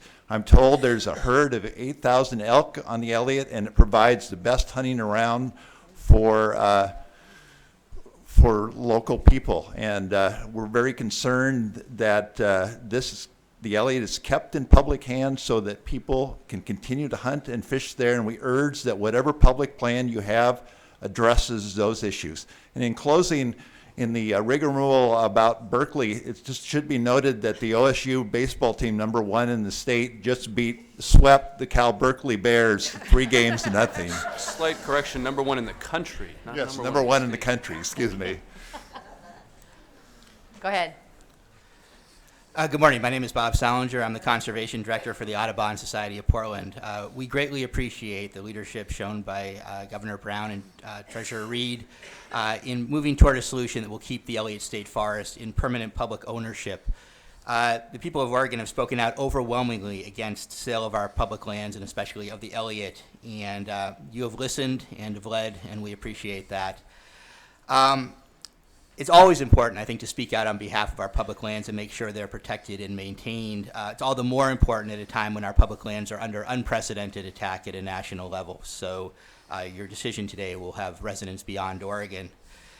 This only gets us partway up the hill, though, and I think it's important to keep that in mind. This is only a partial solution. This takes away the immediate threat, but we also need to continue moving forward, and we'll need your continued leadership as we try to get $100 million out of the legislature, passing a trust land transfer bill, and ultimately coming up with a solution that truly protects the Elliott. It's not just about keeping it in public ownership. It's also about protecting the forests, the water, the marble murrelets, the spotted owls, and the coho, and making sure that we really do truly have a management plan that will permanently protect those assets and maintain them for future generations. So thank you for your leadership, and we look forward to continuing to work with you.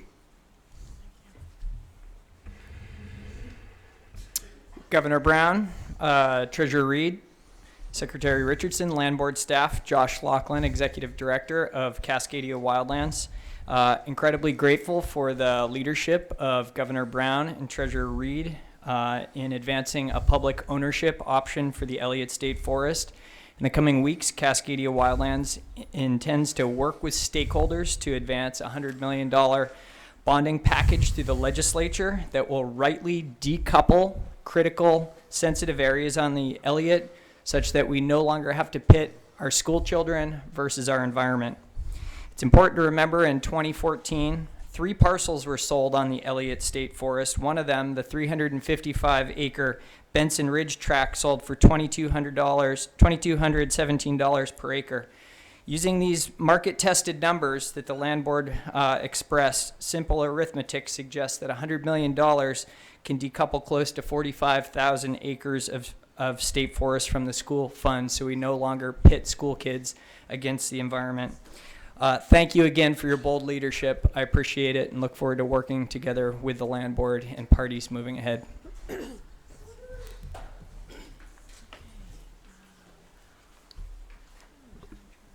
So the next 3 after these 3 are Joe Blakely, Pam Driscoll, and Twyla Jacobson. Would you please come and sit in these chairs? Thank you. Land Board members, Bob Van Dyke, Wild Salmon Center, for the record. Wild Salmon Center is pleased to see the broadening support for public ownership among the Land Board members. We support and thank the governor in particular for her leadership toward an enduring solution that keeps the Elliott public and honors the obligation to the Common School Fund.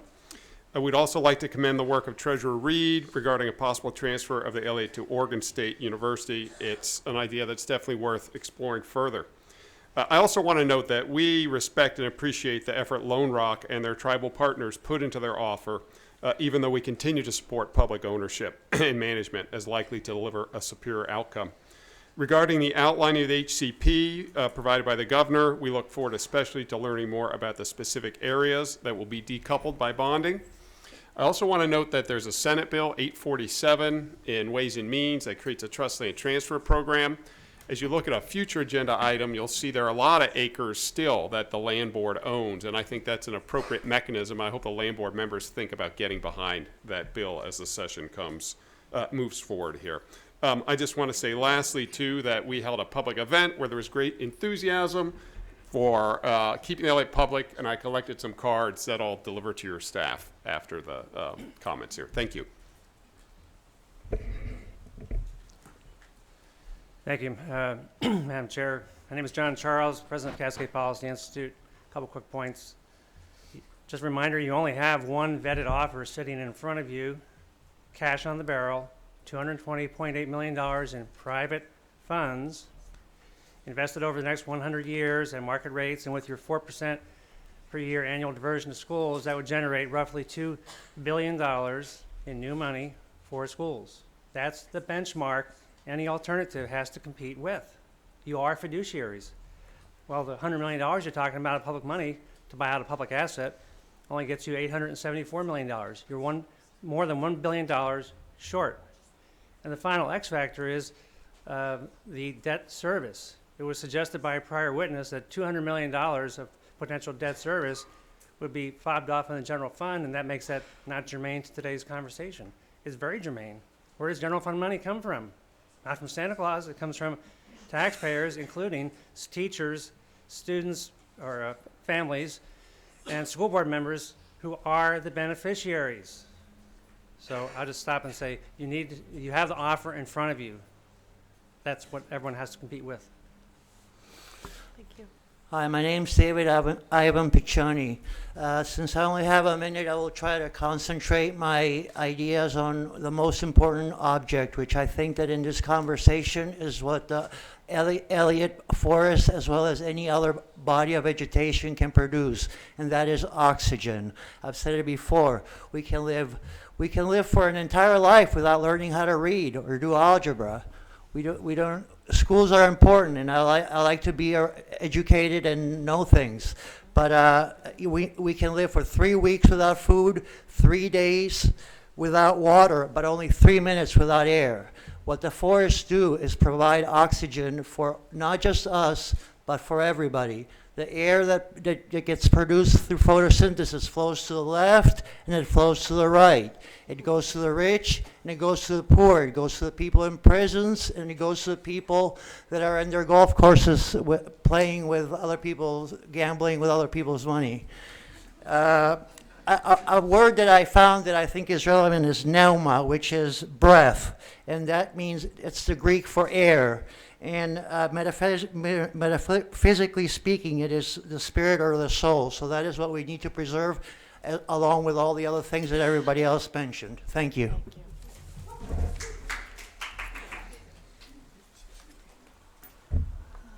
Okay, the next three after this group are Cindy Biles, Loretta Houston, and Max Beacon. Hi, my name is Pam Driscoll, and I live in Dexter, Oregon.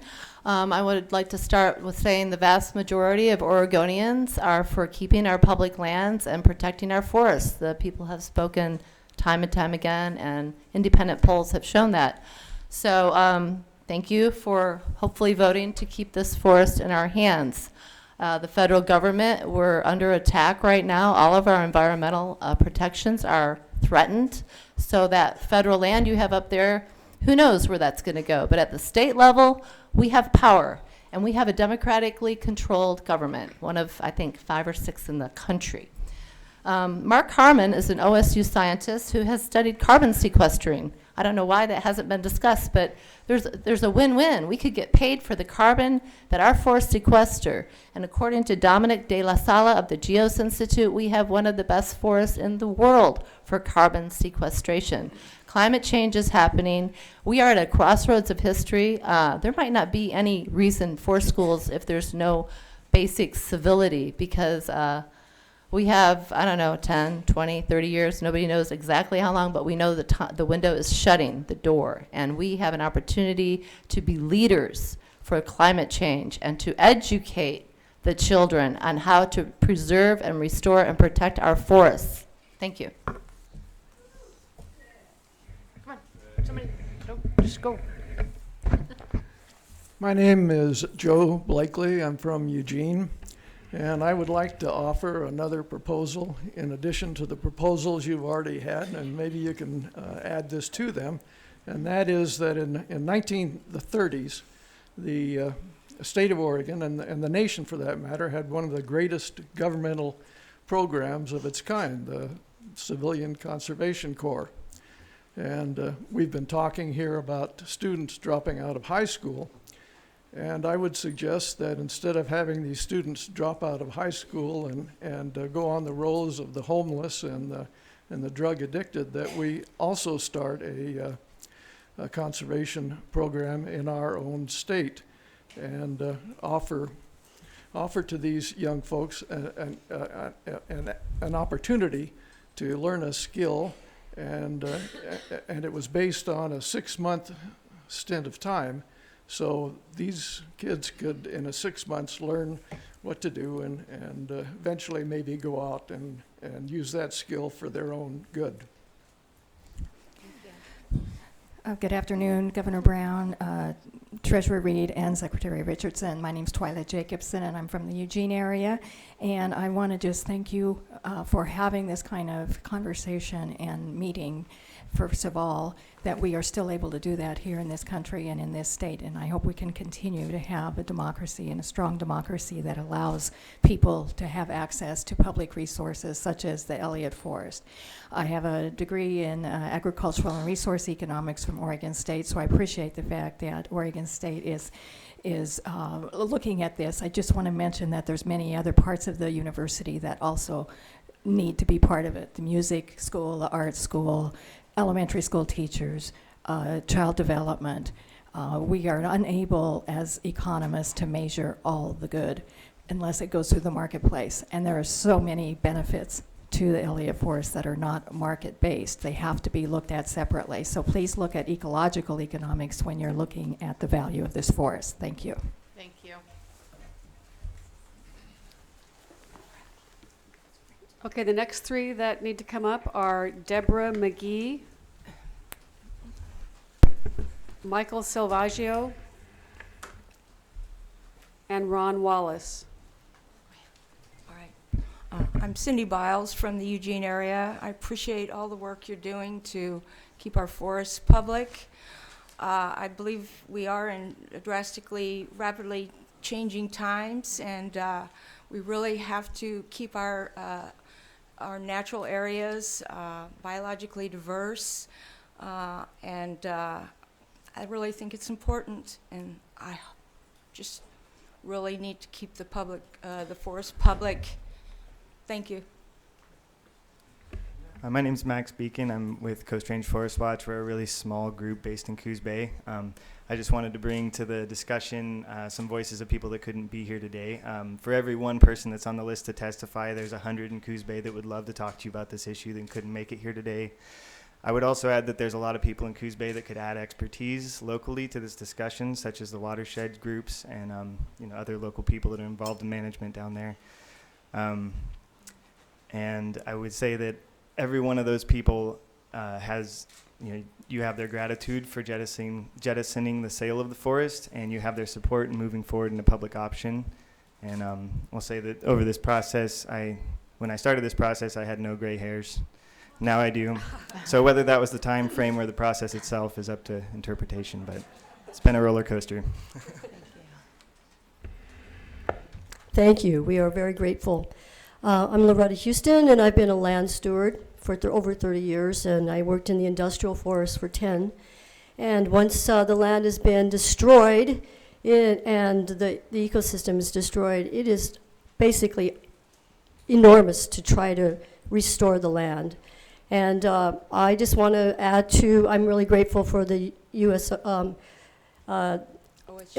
thank you, for stepping forth, and Cattle Creek Tribe, and those are some great ideas, but I think we got to look broader, that we have such rich biodiversity for revenue, and we need to readdress an ancient plant such as agricultural hemp that can be another source of our building materials and endless possibilities that we prohibited for over 80 years. And that is another real viable source of revenue to support our schools. Thank you.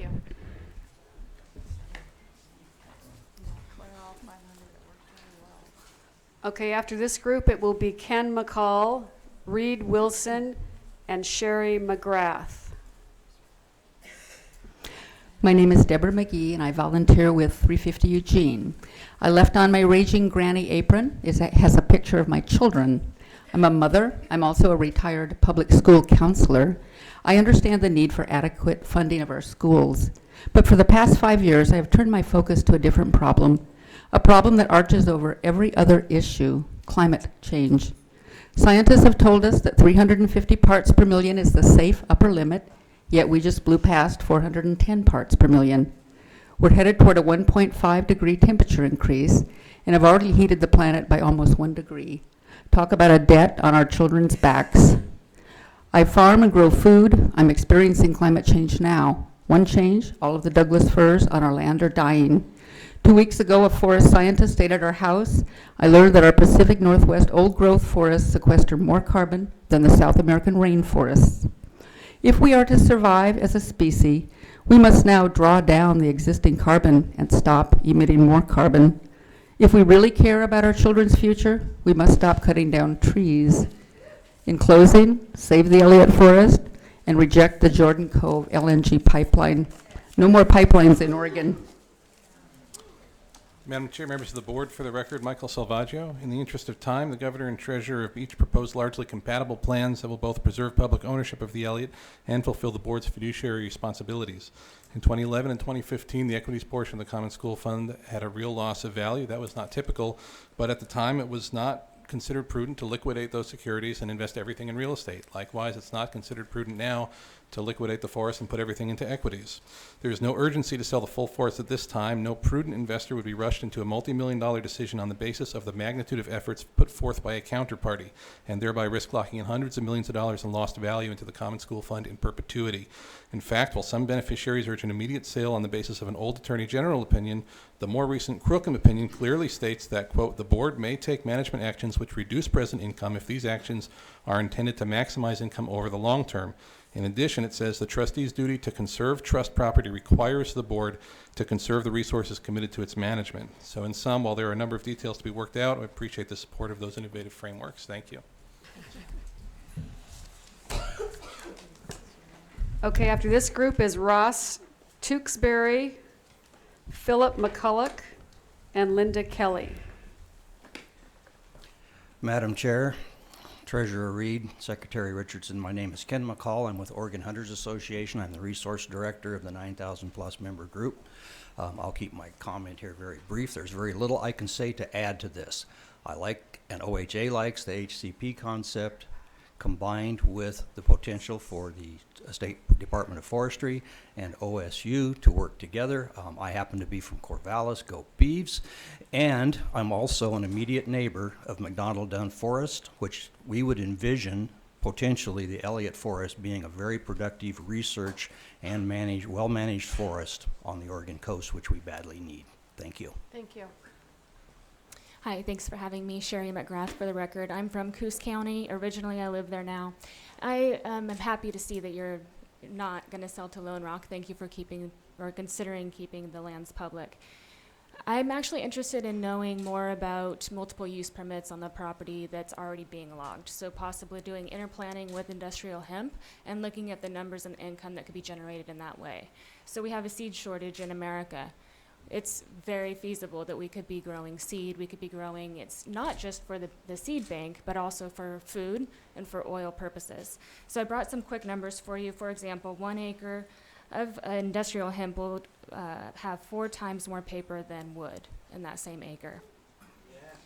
A 4-month harvest versus 20 to 50 years. And then there are some other things, but because time is short, I do want to share this from an interplanting standpoint that the nitrogen fixing properties of the hemp could help boost and establish the soil and the growth of those new trees. So considering maybe using both of those options on the same land would be beneficial. Thank you.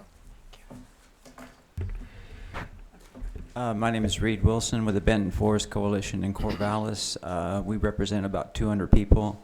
And first I want to thank you for this opportunity to speak, and we'd like to express our heartfelt gratitude to Governor Brown and Treasurer Reed for their leadership in keeping the Elliott in public ownership.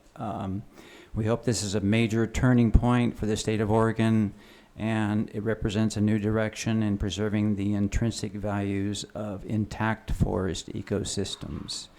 Also want to note that there are 60 or 70,000 employees in the wood products industry, but according to the Oregon Tourism Commission, tourism in Oregon directly supports 105,000 jobs and indirectly supports 70,000 jobs.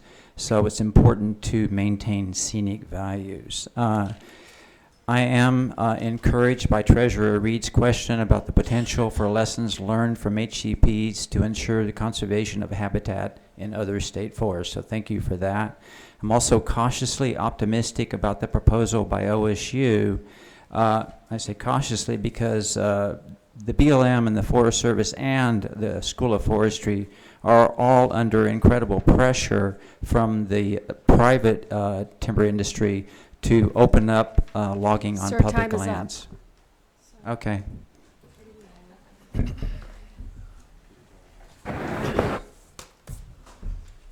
Okay, next group is Philip McCulloch, Linda Kelly, and Barb Shamit.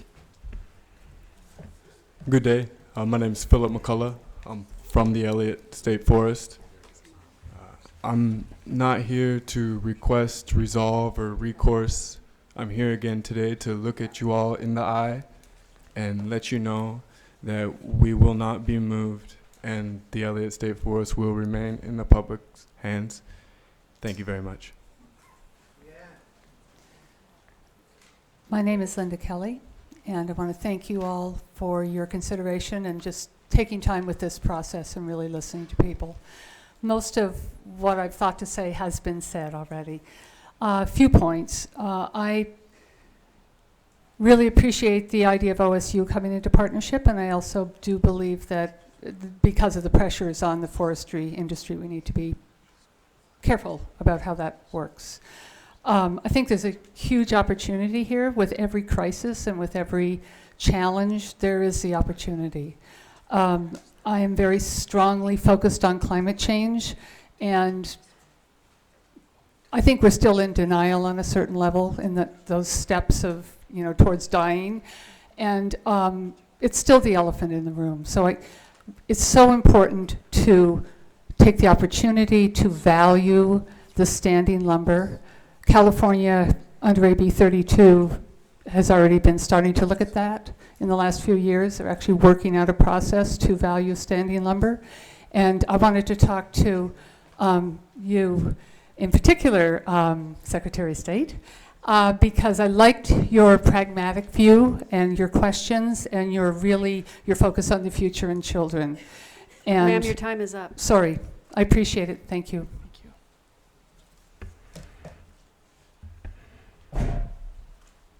Excuse me. My name is Ross Tewksbury. I'm from Washington County. And I want to thank Governor Brown for her leadership on this, and also Treasurer Reed, because you've been my representative, so I really had a strong feeling I could trust you. And one thing I want to say is that the underlying problem with this is that we just can't log our way out of it. That's the thing at the bottom of this that everybody has to deal with somehow, because if we were to log our way out of it, it would ruin the whole place there. And I do appreciate Secretary Richardson trying to come up with some positive ideas for this. And even though I certainly am strongly in favor of education and supporting education, but I just have a couple other things that went through my mind when I was listening to you. And one is, the forest there can be a place for your granddaughter to go to learn about nature. And also, if we preserve it, it can be a place for her when she's your age and her children to go off into the future generations. Thank you. Thank you. I'd like to say one last thing to the Oregon State brass in the room. The 100-foot buffer, not enough. Okay, let's have Barb Shamit, Jesse Salisbury, and Joseph Metzler. And then our last two will be Danielle Matthews, and David Gould. Go ahead. Hi, you ready? My name is Barb Shamit. I'm a resident, 43 years in Allegheny. I'm a landowner in the Elliott. I have 83 acres bordering the Elliott State Forest. I live on the West Fork. My open letter to the State Board of Land, for your FYI, 5 points in closing. I'll be brief. About 10 years ago, we the people fighting to save the Elliott clearly realized how badly it was being exploited by the timber industry as it was tied to the Common School Fund mandate. 12 cents on the dollar was hardly worth allowing the continuation of destruction of Oregon's rainforest, so vital to the survival of our salmon species, and hardly a good return for our schools. The industry did not bid when the units went up for sale at market value. Instead, they cleverly waited for auction prices, fully aware of this mandate required to sell our state forest timber.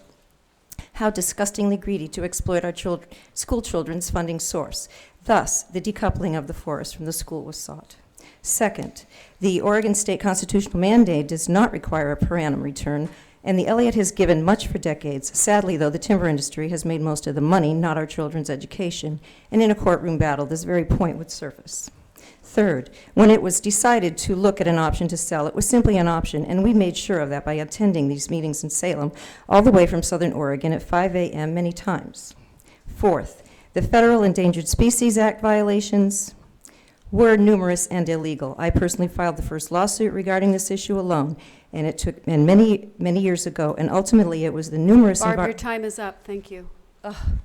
Really? Governor Brown, Secretary of State Richardson, Treasurer Tobias Reed. I wanted to come up with some words that would unite all Oregonians together at this moment. And I also wanted to come up with words that would make everybody realize some of the mistakes we may have met on our road to the position we're at today. And I would also like everybody to learn lessons from what has happened over these past 5 years. And the words that I came up with were signed by you, Governor Brown, through this proclamation, and I would like to read it to you all now. State of Oregon, Proclamation, Office of the Governor.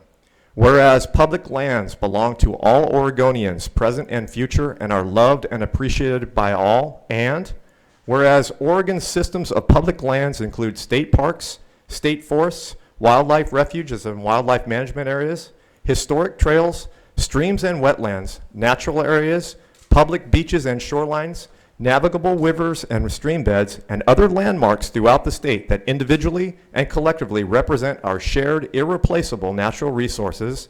And whereas public lands provide locally accessible natural and cultural resources for environmental learning, wildlife appreciation, recreation, and promote civic ideals that include shared stewardship and recognition of public ownership. And whereas I'm sorry, your time is up. Thank you, Governor.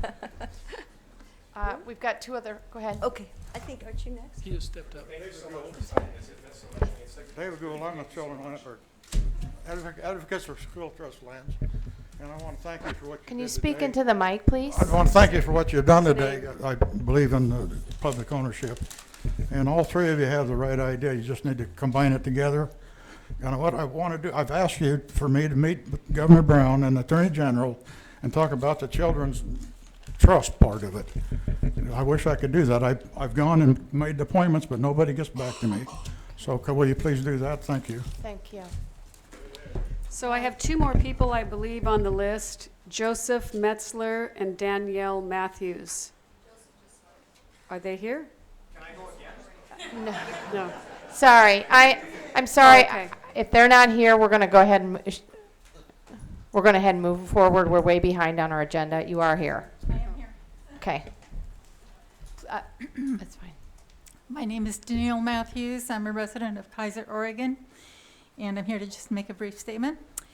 I believe the fate of the Elliott has brought to light the issue of our state character and values. We are at a critical juncture when decisions are being made about the meaning of trust, entrustments. Well, we can sell a treasure that was meant to benefit all Oregonians in perpetuity, or manage it with respect and careful conservation and development.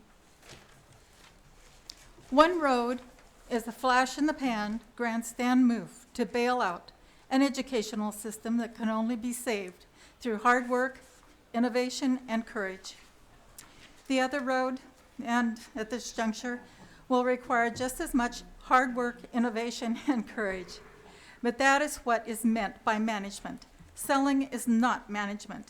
Selling the Elliott is simply heartbreaking irresponsibility. Thank you very much for your efforts. Thank you.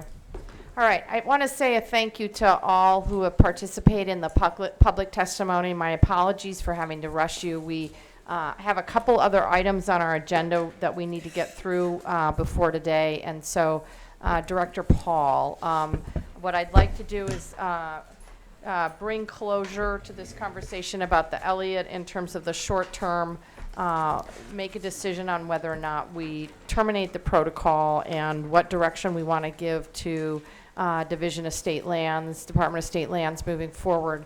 And then the second piece, I know we have folks up from the great state of California to give us a report on the Common School Fund, and I want to make sure we get that done while they're here.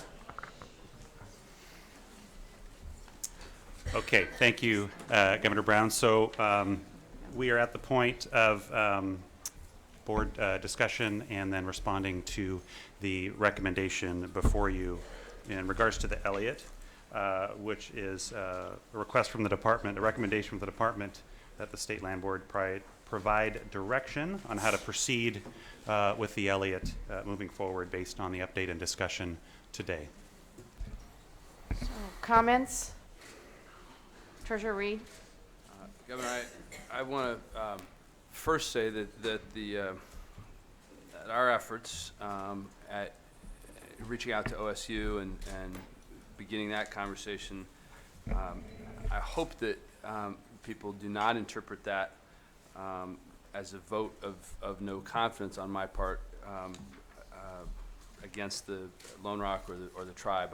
I'm confident that they would be responsible landowners, and as I said before, I feel a lot of admiration for the work that they did in responding to the previous land board's request and adapting to changing circumstances. My effort here is to try to resolve the legal and structural circumstance and structure that creates so much of the tension. I feel good about the combination of what you proposed, Governor, and what we've managed to work out in terms of a memorandum of understanding with OSU, and it's certainly my hope that we can proceed with that combination. Thank you. Secretary Richardson? No comment. So, first of all, I want to say thank you. I really appreciated this conversation. I think one of the challenges as we move forward is our inability to have a conversation amongst ourselves about where we are and how we want to move forward. What I'm pleased to see, at least from Secretary Richardson as well as from Treasurer Reed, is that if we were all to have a longer conversation about the goals that we want to achieve in terms of the Elliott Forest, I think the reality is that we are basically on the same page, that we all believe very strongly that we have a fiduciary relationship to invest in schools for the long term, whether it's our children, our grandchildren, or as the tribes in Oregon say, for the next 7 generations. That we are committed to ensuring that there is job creation as a result of the Elliott Forest, that we continue to preserve critical habitat and recreational and public access to the forest. And at least for myself, and I know for others, making sure that we recognize our history with Oregon's tribes and work to continue to promote tribal justice and restoration. And so those are the goals that for me are very important. I think there are a couple of pieces I just want to mention on the record. It is very clear to me that we have to change the way we own and manage the forests in order to comply with our fiduciary obligation to the Common School Fund, and at the same time protect the Elliott's diverse habitats. And I think we can do this while creating jobs and with the sustainable timber harvest on the forest. The plan I proposed in terms of the $100 million in state bonding capacity to protect critical habitats, including riparian areas, steep slopes, and older growth stands, I think moves us in that direction. I am not opposed to marrying the Treasurer's proposal with OSU, or if Secretary Richardson has other ideas to come to the table. But what I do have to say is, in terms of the $100 million in bonding,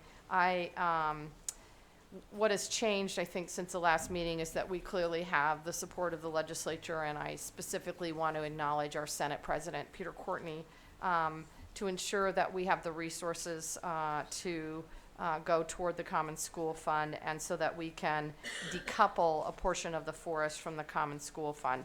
I also want to say, and I've said this before, but I want to again thank publicly Lone Rock, the Cow Creek Tribe of Umpqua Indians, the Confederated Tribes of the Coos, Lower Umpqua, and Siuslaw. I saw Chair Brainerd here earlier, and the Conservation Fund for their good faith involvement in this process. I believe that retaining the Elliott in public ownership will best serve the interests of Oregonians over the long term, as well as uphold our commitment to the Common School Fund. So I look forward to this conversation. I do think at this point in time that it is appropriate that we terminate the protocol. and establish a couple of key steps for Department of State Lands to move forward on. So would love to hear a motion. So move, Governor. Thank you. A motion on the table is to terminate the protocol. Any discussion? Discussion, Madam Secretary Richardson.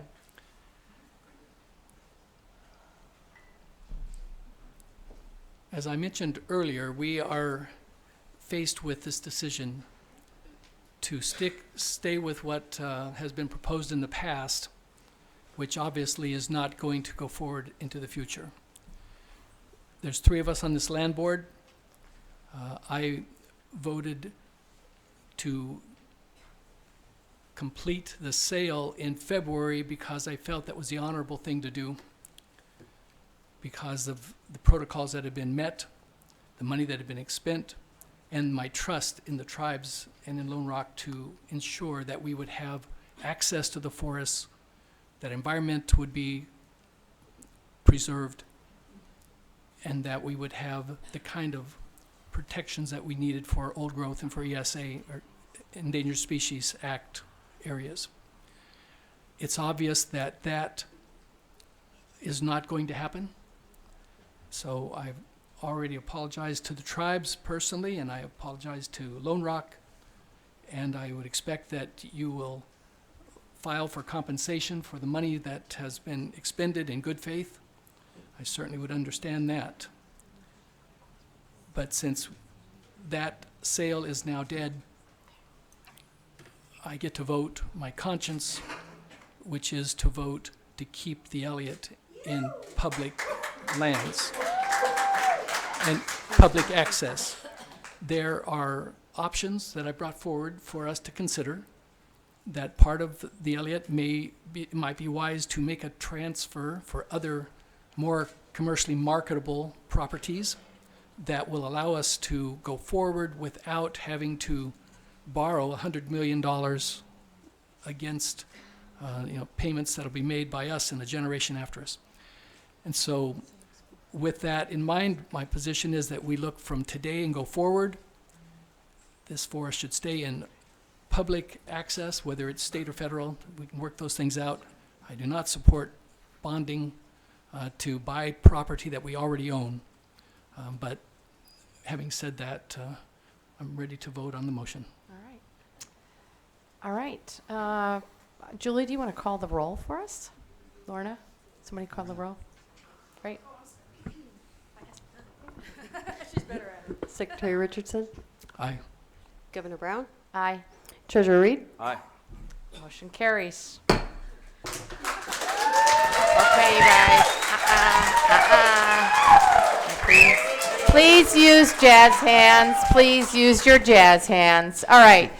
Director Paul, I'm gonna provide a few instructions, and I certainly would appreciate if either one of my members want to add to what I have. But I'm directing you to move forward with a public option that advances, number 1, public ownership of the Elliott State Forest.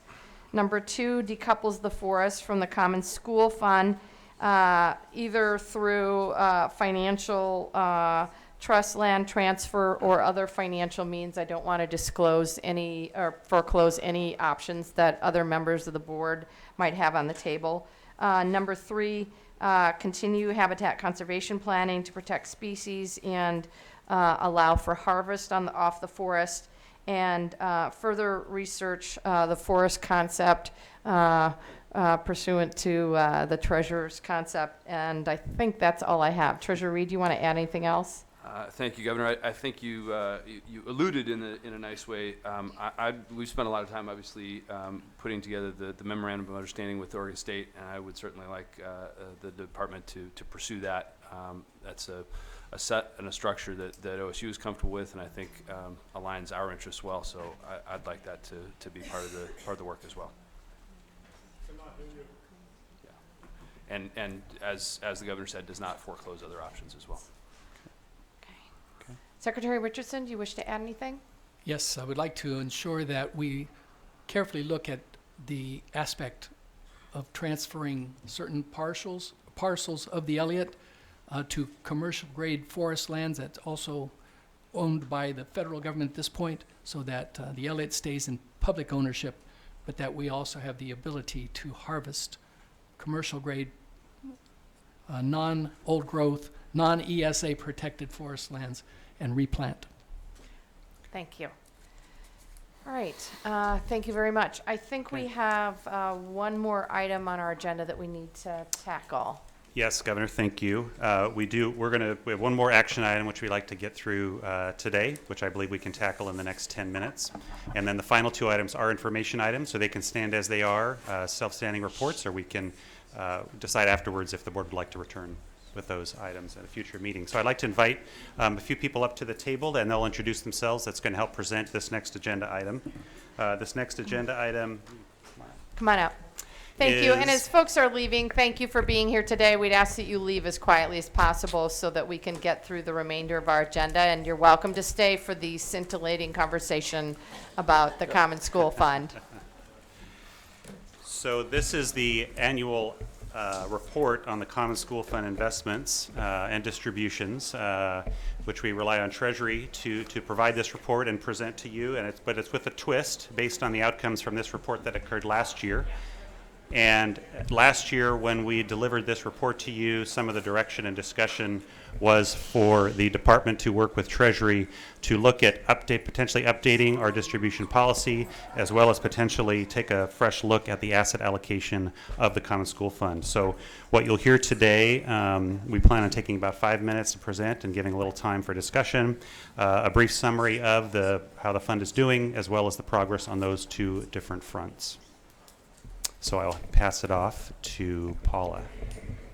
Good afternoon, Governor Brown, Treasurer Reed, and Secretary Richardson. My name is Paula Nealon. I work for the Investment Division at Treasury. I've been with Treasury for about 3 years now, just a little over 3. And I have been responsible for the Common School Fund for about 2 years. I'm going to assume that the document has been read, so I'm not going to go over it point by point. I just want to kind of touch on key metrics kind of thing, where we are from a market value standpoint, and then quickly on the performance. As of December 2016, we're at $1.4 billion is the asset size. Performance over a 5-year period has returned just over 9%. That's pretty strong numbers. We've seen a big equity run, particularly in the domestic equities over the last 5 years. Certainly the 10% allocation to private equity that was implemented in 2008 has helped. If we extend the time horizon to 10 years, you see a investment return of almost 4.5%. Of course, that includes the 2008 period, which certainly everyone struggled, as well as a non-allocation to the private equity component. So in the interest of time, unless anyone has specific questions of the fund itself, where I wanted to kind of jump into is on the 2 initiatives that Jim had mentioned. And again, as a reminder, at its core, the objective of the portfolio, of the Common School portfolio, is to deliver investment returns that not only meet the distribution requirements currently set at 4%, but allow it to hopefully grow in real terms. So to that end, we have conducted 2 studies. One is, I will briefly mention, it's in the works. It is considering an asset allocation study. Right now, as a reminder, we've got 70% in equities. That's 30% in domestic, 30% in international, and 10% in private markets, as well as the 30% fixed income. The inclusion of that 10% to private equity back when it was done was also a result of an asset allocation study, and that has certainly proven additive to the firm, to the fund. So we will look to do another study and consider potential new asset classes or reweighting of what we currently have. But we're not here to talk about that. We are here to introduce these folks, Callan Consulting. They are our general consulting for OPERF. And as well as they work alongside me closely on the public equity part of the OPERF portfolio.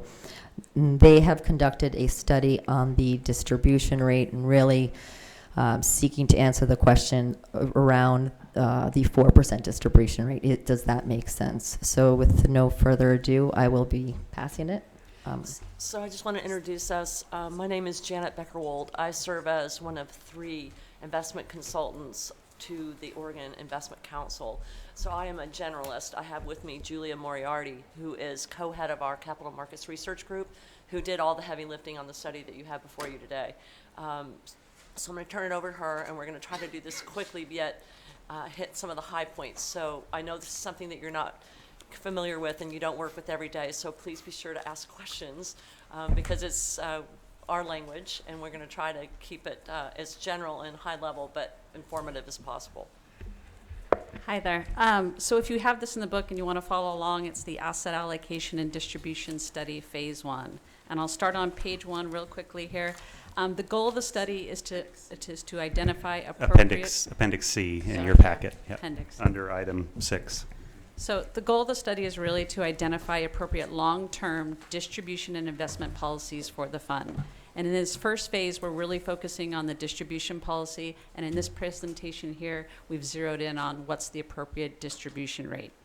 Appropriate policies, they should help strike a balance between growth in the corpus of the fund and providing for sustainable, stable distributions that result in intergenerational equity for the beneficiaries. That's the goal. If you jump to page 2, this is just a little schematic that shows the 3 policies that govern the fund. In the green circle there, the investment policy, that's how are the assets being allocated. As Paula said, right now you have a 70-30 asset allocation. The contribution policy in the red or orange box there is what's coming into the fund. Right now, the majority of the money coming into the fund is in the form of unclaimed property, if I'm not mistaken. And then finally, the blue circle, which is our focus in this first phase, the distribution policy. What type of distribution policy? Some funds spend only income, whether it's dividends or interest payments on bonds. A majority of funds have a rolling average market value distribution policy, which is what you all have.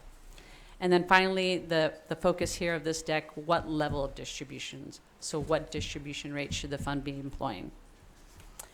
If you jump to page 5, I just want to spend a minute here. This is going over the current situation and the assumptions I employed in the analysis.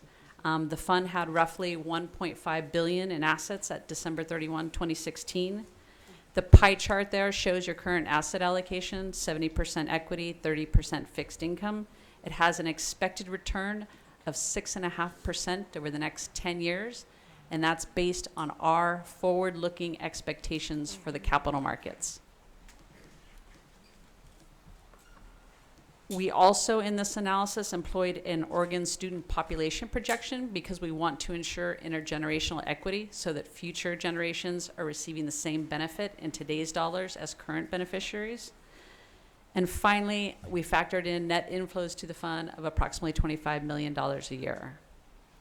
Any questions on the assumptions or anything? Okay. If you turn to page 6, this is just a review of your current distribution policy. Real quick, it's to distribute 4% of the 3-year average market value unless the growth in that 3-year average market value is 11% or more, in which case the policy says you can distribute 5%. So I've got the little table there that shows the fiscal year 17 distribution example, which came in at 4%, even though I think 5% was eventually distributed. If you turn to page 11, this is just the results in a nutshell here. This line chart here is looking at the median or expected value of the fund out over time from an intergenerational equities perspective. So this is taking in price inflation and student population growth. So it's looking at things in today's dollars. And there's 3 lines here with 3 different distribution rates. The blue line is a static 4% of a 3-year average market value. And that's really the highest rate that's sustainable over the long run. The green line is your current policy, which is really 4% a majority of the time, and then every once in a while it would be 5%. And you can't really tell from the line, but in the end there, it starts to tail down. And then the red line is a 5% of a 3-year average market value, and you can clearly see that that's on the decline. So spending 5%, given what we think the capital markets are going to do, given student population growth, and price inflation is going to lead to the erosion of purchasing power for the fund. And that's in a nutshell. That's the really compact version. It's well done. It's very concise. Sorry. So if I could just, to wrap that up, you see on page 13, next steps, just a couple of bullet items there around sort of the next phase of this study and what we'll do. And we hope to bring back to the board by the end of the year, maybe February of next year, a recommendation or recommendations on the distribution policy. And with that, the recommendation for this item is simply to receive any feedback from the board on the next phases of this work. And also in terms of the current policy, the department will continue under the current policy unless otherwise directed by the board. So this is an opportunity for the board to also provide any input and direction on that. Secretary Richardson, comments, questions? Only that looking long-term, even at 4%, we're not going to grow the fund. And that's a challenge, but I certainly support the recommendation. Treasurer Reed. Agree in terms of the recommendation. I would say that it depends, Secretary Richardson, I guess, on the definition of long run. The chart on slide 11 looks like 4%, and I heard the comment that 4% is the highest and the sustainable over the long term. So I appreciate your point. And as long as you all keep doing such a great job on our That's right. I think some of your team, Treasurer Reed, they're doing a really great job. Yes, they So, do we have a motion on the table? Madam Chair, I'd move to accept the staff recommendation. Okay. Treasurer Reed moves to accept the staff recommendation, which is the 4% distribution rate. Any further discussion? Any objection? Hearing and seeing none, so ordered. Okay. Thank you. Thank you very much, Governor, members of the board. It is 1 o'clock, and the only items left are information items, which we can be in the record as they are, or I think it would be really great to move those over to the June board meeting, and my board members who haven't eaten anything look like they're ready to pass out. Are you okay with that, Secretary Richardson? I am I would like to have an answer, not necessarily in this meeting, but why the rangelands have lost so much money and Okay. the expenses have been Okay. have increased so dramatically. We can do that in June. We'll be back again in June. Treasurer Reed, anything? All right. Thank you very much. We really appreciate you being so patient with us today. So, Great. Thank you. with that, I think we are adjourned. Thank you, sir. Okay. Okay. All right.